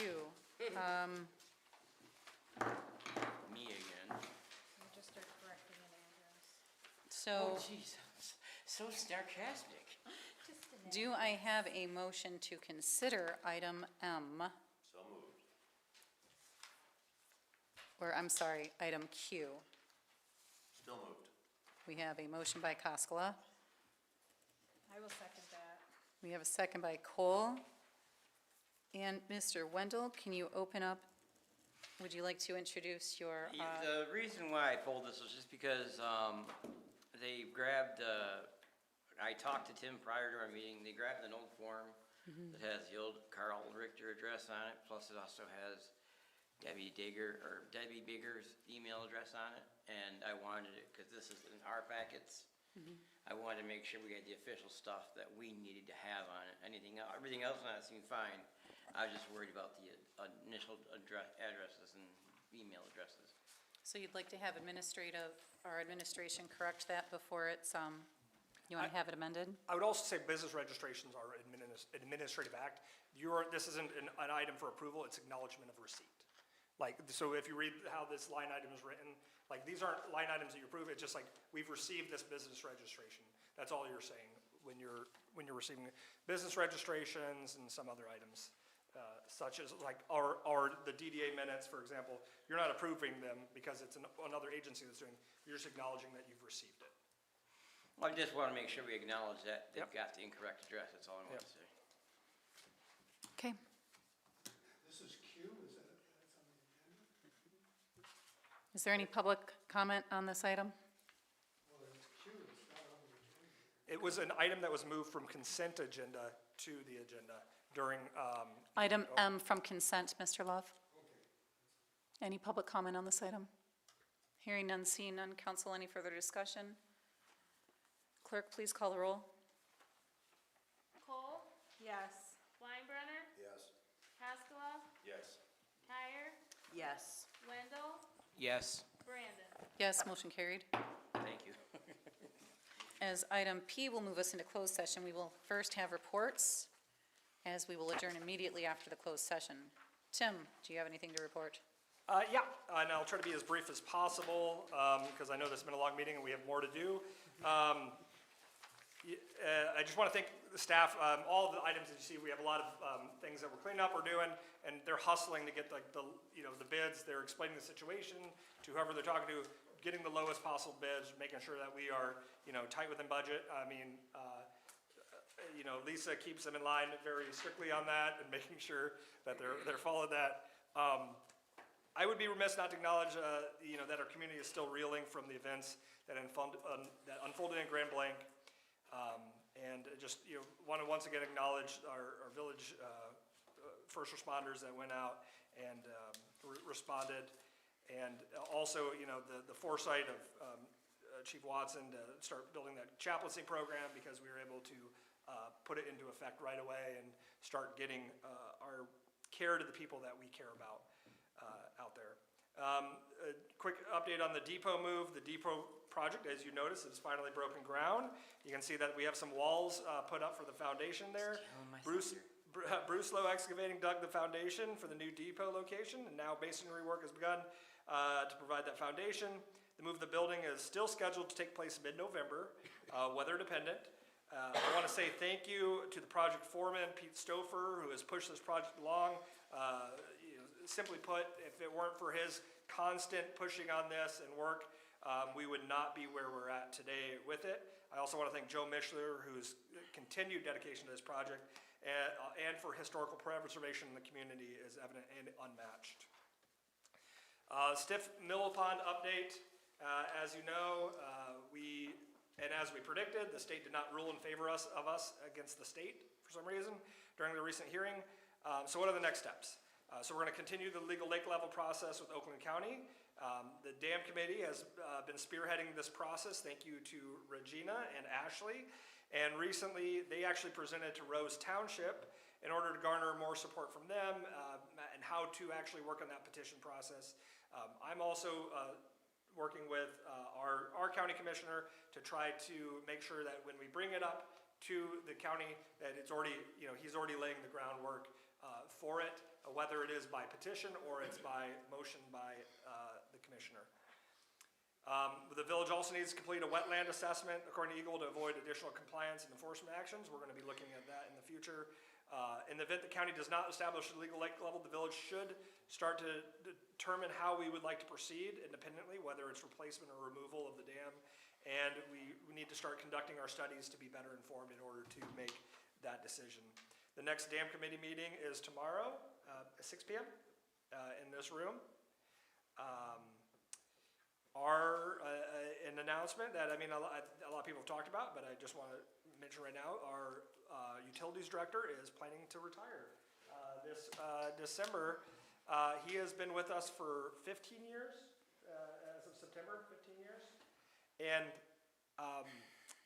he has been like the single best source for me for historical knowledge within what we're doing. Like anything, like he has, I don't know what I'm going to do without him, because he's just has been, anytime I've needed him, whether it's, on the weekends, at night.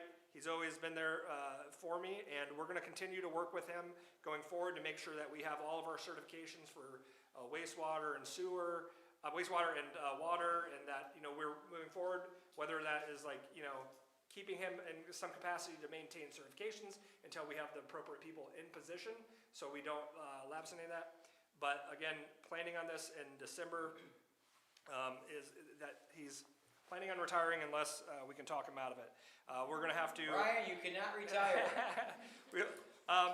So because of that, we will also be posting that position and doing all the requirements. We obviously have some good people in place as potential candidates, but we're gonna meet all the requirements that we need to do in order to fill that role. I know the DDA, I don't want to steal any thunder from that. I know that they've discussed this joint position for the DDA/Community Development Director position. I believe that they wanted to go to legal counsel both on their side and our side to, before we proceed further. We're excited to continue that process with them. Upcoming events that we have, Holly's Mischief and Magic on October 24th, 5 p.m. to 9 p.m. Downtown Hollyween, October 25th, 3 p.m. to 6 p.m. The residential trick-or-treating, October 31st. I believe we said that from 6 till 8 p.m. And Ladies Night Out, November 7th, 5 p.m. to 8 p.m. I believe those are the events that we have before our next meeting. Yep, I purposely didn't mention that. So, yeah. And that is all I have for mine. I know that Lisa had some audit updates she wanted to give as well. Yeah, so as Plant Moran said, they were here all last week, so we're diligently working, my staff and I were working with them. They are coming again tomorrow. They're going to be here on site all day. So we are working with them on that. And then I said last time when we had our council meeting that I would bring to you a little summary I put in your packets regarding an employee assistant program. And so I'm just give a brief synopsis. Following the Workers' Compensation Fund Loss Analysis by Michigan Municipal League, MML, it was suggested that the village should retain the services of employee assistant program provider. So I am a member of the Michigan Municipal Treasurers Association, and I reached out to them because there's a listserv and there's many treasurers across all of the state of Michigan, and I asked them for recommendations on services that they use within their municipalities. I got 3 companies that I solicited quotes from, and 2 of the companies came back with quotes and information, and the other one did not. The EAP services generally include mental health counseling and crisis services, conflict management, financial counseling, legal consultations, as well as support and resources for various life situations such as child and elder care, marriage, retirement. Also included are online apps, portals, libraries to assist employees in managing their physical health and well-being. Through an association with the MMTA, like I had said, I was able to reach out and suggest on EAPs used by other municipalities. I sent out a request to a few of the recommendation providers and received 2 responses. And I've included those in there. We based it on an 80 employee, like we have 80 employees, so we based it on an average of an 80 employee. Both companies came in and said that they have a range or that they base their pricing on, so it's usually like 1 to 200 employees. So anything over 200, then they go up in price. So for the first company, the Care of Southeastern Michigan, they were at $24 per employee per year, which equates to about $1,920 that it would cost the village. The other company was called Uliance. And Uliance, they came in at approximately $8.33 per employee for $7,500 a year. So I just wanted to bring those to you. I'm not at this time proposing that we, use an employee assistance program, but just to be in compliance with the MML, who does our workers' comp, and they were talking about how Chief Watson was with me in that particular meeting. They were talking about the largest area that now currently that they see in employees is mental health issues. So that's why they were suggesting an employee assistance program. Thank you, Lisa. Daniel? Yes, ma'am. Any- HGC did not meet this week, or this month. We had nothing on the agenda. So there's nothing there. But I would like to make a special shout out to my daughter. Today is her 22nd birthday. Happy So, birthday. 22 years ago, me and my wife became parents. Aw. Yep, so that was kind of a nice thing for us, this morning. We didn't have an ordinance meeting either. I was told I had to, if I remember correctly, I was supposed to have to bring it up and ask either you or Mr. Price about getting an ordinance committee meeting to get going, because we're trying to get some of the ordinances all hammered out. And then the HTC, I think we should be holding that meeting once a month regardless, because there's a lot of things that people that are new to it, like me, being a new council member and also being a commissioner now for that, it would help to be more knowledgeable on some of the things they want or they like us to see us get done. Don't know if Mr. McKinney's got our packet filled out and sent back to the state of Michigan yet, but that, and then I was wondering about, Angela Wallace brought up the hole on Cogshell and Bird. I didn't know if there's anything that we could have our DPW department do for safety reasons, because, Yep, we've already talked about. well, I'm talked just about it. doing my due diligence, I'm sorry. And then, on a note, to be fully transparent, I did get knocked by the ordinance people for having my yard look like Sanford and Son, basically, to put it mildly, and I did not get no special treatment, and I am in compliance now, and I believe that's it. Thank you, Mr. Wendell. Thank you. Cole? So I went to the HIA meeting. They are in their busy season right now. They're gearing up for the toy project. They're getting ready for holiday things. The totes are going out to area businesses on November 3rd for donations for children who don't have holiday gifts and things like that. So that's awesome. They are already collecting school supplies for next year, and they are spending money on skill building. A lot of that is happening here in the village. It's for things like AP exams, driver's ed. They also are helping fund some of the trips for 8th graders to go to Washington, D.C. They are paying for credit recovery for high school students who are trying to graduate, and some of the ways they're doing that is through fundraising. So November 5th at the Vault, they're going to be hosting a trivia night, and on February 15th, there's going to be a bowling night. So if you are so inclined, it's a great organization. Thank you. Kyer? Yes, Parks met last week. We welcomed Regina as our newest member, and we're very excited. We have Halloween, as Manager Price brought up, on October 25th from 3 to 6 p.m. There will be downtown trick-or-treating at our wonderful downtown merchants, followed by cider, donuts, hay rides, and a bonfire in Crapo Park, along with a wonderful costume contest that we spent this weekend, Regina and I, walking around all of our local businesses, and I recommend that for everybody. It's just fun to get to know everybody there, which is kind of disheartening to hear, like, this continued narrative of, like, some kind of, like, anger between us and the DDA, because I interfaced with these people all weekend and I felt nothing like that, so I would like to be excluded from that narrative moving forward. And I would like it if people would stop continuing that narrative, because I don't think it's true. And that's all that I have to say. Thank you, Kyer. Weinbrenner? I have a couple questions to ask. Anything on Andy's building down there, where we're at on that? Did you have any updates on that, building official? Oh, on Andy's place? Yeah. She's waiting, I could probably fill you in, because I talked to her just the other day at the Moose, and I asked her about it, because we approved the contractual stuff, or not, but the Historic layout. And she's just waiting on some funds Okay. but she's looking for it. It's all a money thing right now with Ford, unfortunately. She's complete with, Historic Commission and? Yep. Okay. Waiting for submittal documents for her to proceed. I've been interacting with Swank Builders, her general contractor. They are very well prepared, and I would anticipate that submittal in the coming days, if not weeks.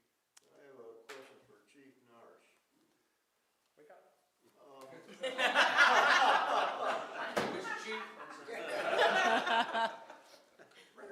Reference to the, road that Holly Food owns between McDonald's and the car dealership over there with those big holes in it and everything. Is there any way that we can close that road off until they get it repaired? Because those holes are so doggone deep. I mean, I'm sure there's gotta be some vehicles that. I almost lost my truck in one. Yeah, those. I looked at it myself and, Those are bad, and just so council and everybody knows, I saw some things on social media, so I've been trying to work with all of the owners, not just the Holly Plaza Inc., but, so they own it, but they actually, I spoke with their attorney 2 weeks ago, they actually have an agreement between Holly Plaza Inc. and Sun Properties, which owns Hawaiian Gardens and the mobile home park, and then also the plaza where the bar is, Chinese restaurant, so all of three of those are supposed to have an agreement by which the one of the entities would perform the maintenance, invoice the other two in equal measures, and that's not being done. So, just today, I sent an email out to the owner, of the, Holly Plaza Inc., their properties. They actually own all of the property and the road, so they actually own, Apollo Drive, both from Grange Hall and North Holly, and where they intersect. However, with those other agreements, those are civil, so it's my opinion, those are civil agreements. And if they can't agree, then I'm unfortunately kind of pressing the owner. And I've asked him and his attorney to get back with me ASAP, to get that done, because the plants close, what, mid-November, Brian? So about November 15th, the asphalt plants close, and they did it a year ago, or was it 2 years? I can't remember, but we got to get it done. So we're pressing that forward. Thank you, Chief. Chief Narsh and I were actually even just going over through the Register of Deeds documents today, over all the easements, to just make sure that, we had all of the information to talk to the responsible parties. And to your point, sir, because there's easements, I'd be worried about literally closing it. It certainly is a speed bump. But, yeah, so, but we're on it, and I would anticipate seeing that fixed before, the closures. for the asphalt. Yeah, Okay, thanks, Chief. yeah, absolutely. Is that it, Buster? That's it, man. All right. Cascella. Thank you, Madam President. Finance Committee is meeting, I think we're meeting tomorrow, aren't we? And that will be interesting. We're gonna hopefully run some ideas past our consultant. One of the things that, we've been doing that will wait. I won't spill the beans yet on that. But as far as the holes go around town, our contractors and other people coming in to work on the right-of-way, how do we go about making sure that they correct it? So I know in May 2024, I contacted privately 123net because they left open a hole right along the parade route in downtown, right in front of Coleman's. And they're like, we don't know if it's ours or whatever. And they finally came out and did fill it the day before the parade. But still, perfect example, right in front of the coffee shop, or not the coffee shop, the donut shop. They've got new sidewalks there, and you'll notice a rectangle. And that rectangle is from 123net, who has left cold patch there. They're not fixing their sidewalks. And I think it's kind of disrespectful when people come into our community here, and they're working on our public spaces, and they're not putting them back to the way they were. Especially when it's a brand new piece of sidewalk. And so last week I contacted 123net again via email, and I never heard a response back. So it's a little disappointing. Is there any follow-up we can do to try to get these individuals to repair like for instance, Fenton and Grand Blanc, they were fixed last year. So this has been going on a year. And it doesn't make any sense why they're just leaving Holly to to be garbage? So I've reached out to some of them. I know that, and the specific ones that I've seen worked on, you know, I've gone out and talked and make sure that they understand their criteria of like, you know, hey, no, this needs not only be filled, if this is concrete, it needs to be concrete. It needs to be, you know, like material. I think that is probably something that we need to engage the village attorney on, specifically like what courses of action do we have in order for them to meet the requirements of either the franchise agreements that they have or the, if they're using, what is it, Metro Act? Yeah, the Metro Act, when we get a blanket right-of-way permit at the beginning of the year, that is good for the whole construction season.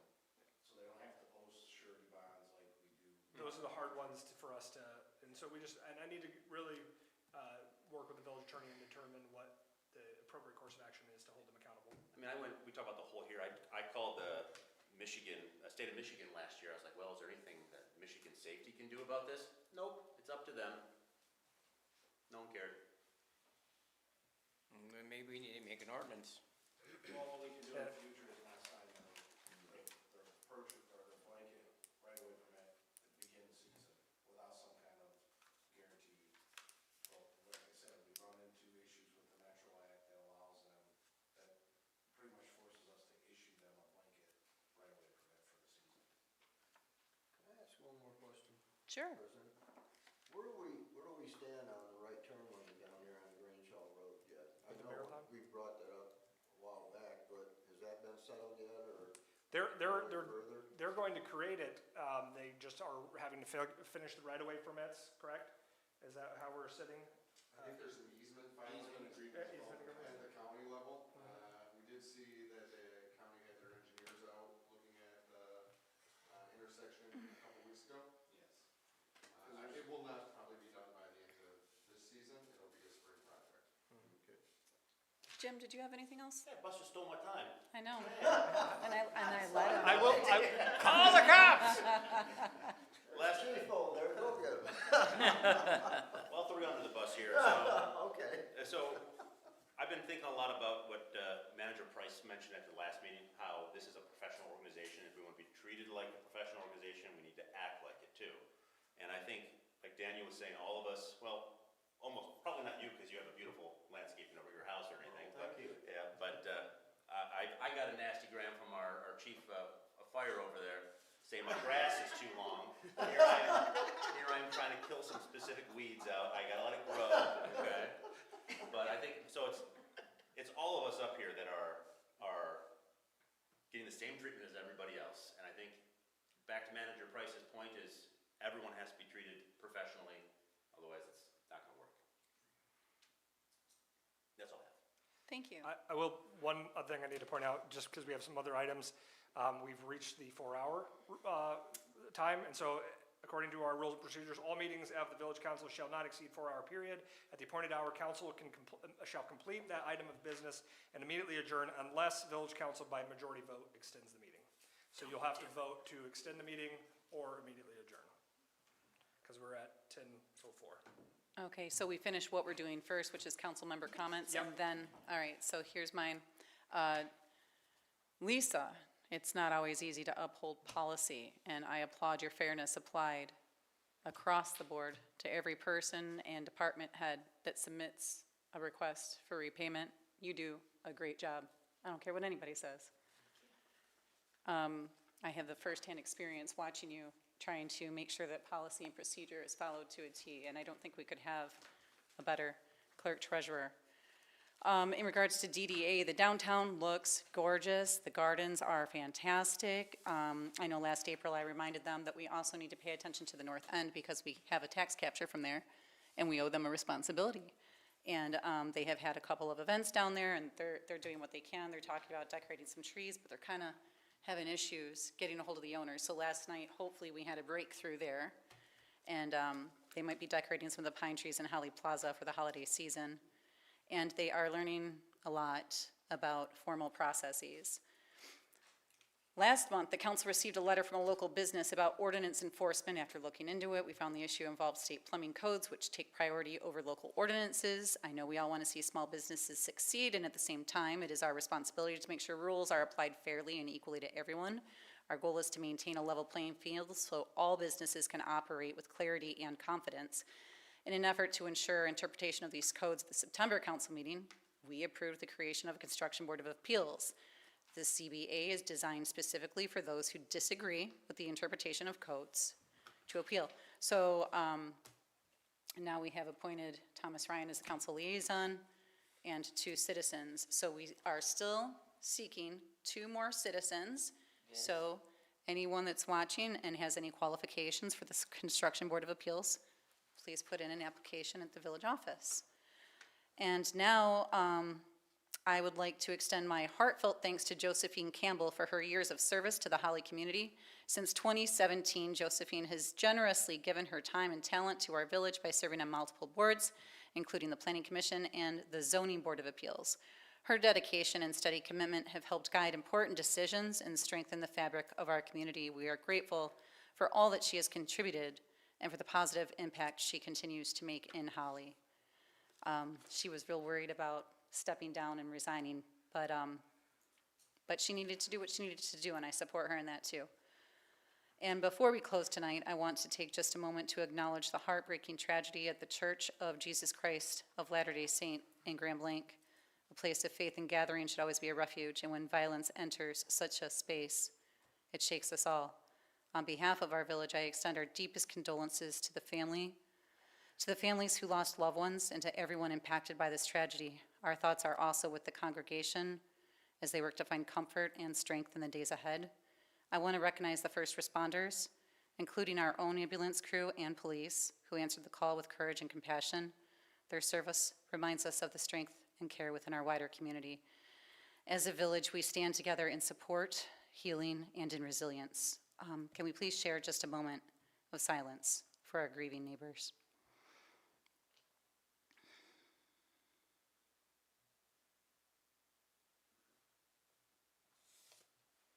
Thank you. And let's see, Lisa, can you please read item P? Is it P of new business? Do we have to vote? Yeah, we have to vote whether or not we want to extend the Oh, meeting yes, or- that's right, thank you. Or if we are going to be doing. So we're at the 4-hour marker. I will entertain a motion to continue this meeting. I'll make the motion to continue this meeting with a 5-second potty break. 5 seconds. I'll second it. We have a motion by Wendell and a second by Weinbrenner. Public comment? Hearing none, seeing none, thank you for that. Lisa, will you call the roll? Cole? Yes. Weinbrenner? Yes. Cascola? Yes. Kyer? Yes. Wendell? Yes. Brandon? Yes, motion carried. Does that mean I got my potty break? At Wendell's request, potty break.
Entertain a motion to exit closed session I will make that motion. and I move second back, it. and move back into open session. Okay. Clerk, please call the roll. Cole? Yes. Weinbrenner? Yes. Cascola? Yes. Kyer? Yes. Wendell? Yes, I mean. Brandon? Yes, motion carried. We are in open session. I will entertain a motion I'll to, make that motion to close. I will entertain a motion to adjourn. So moved. Second. All in favor, say aye. Aye. Aye. Who was that? Who was first? Was that Kyer? Shannon and then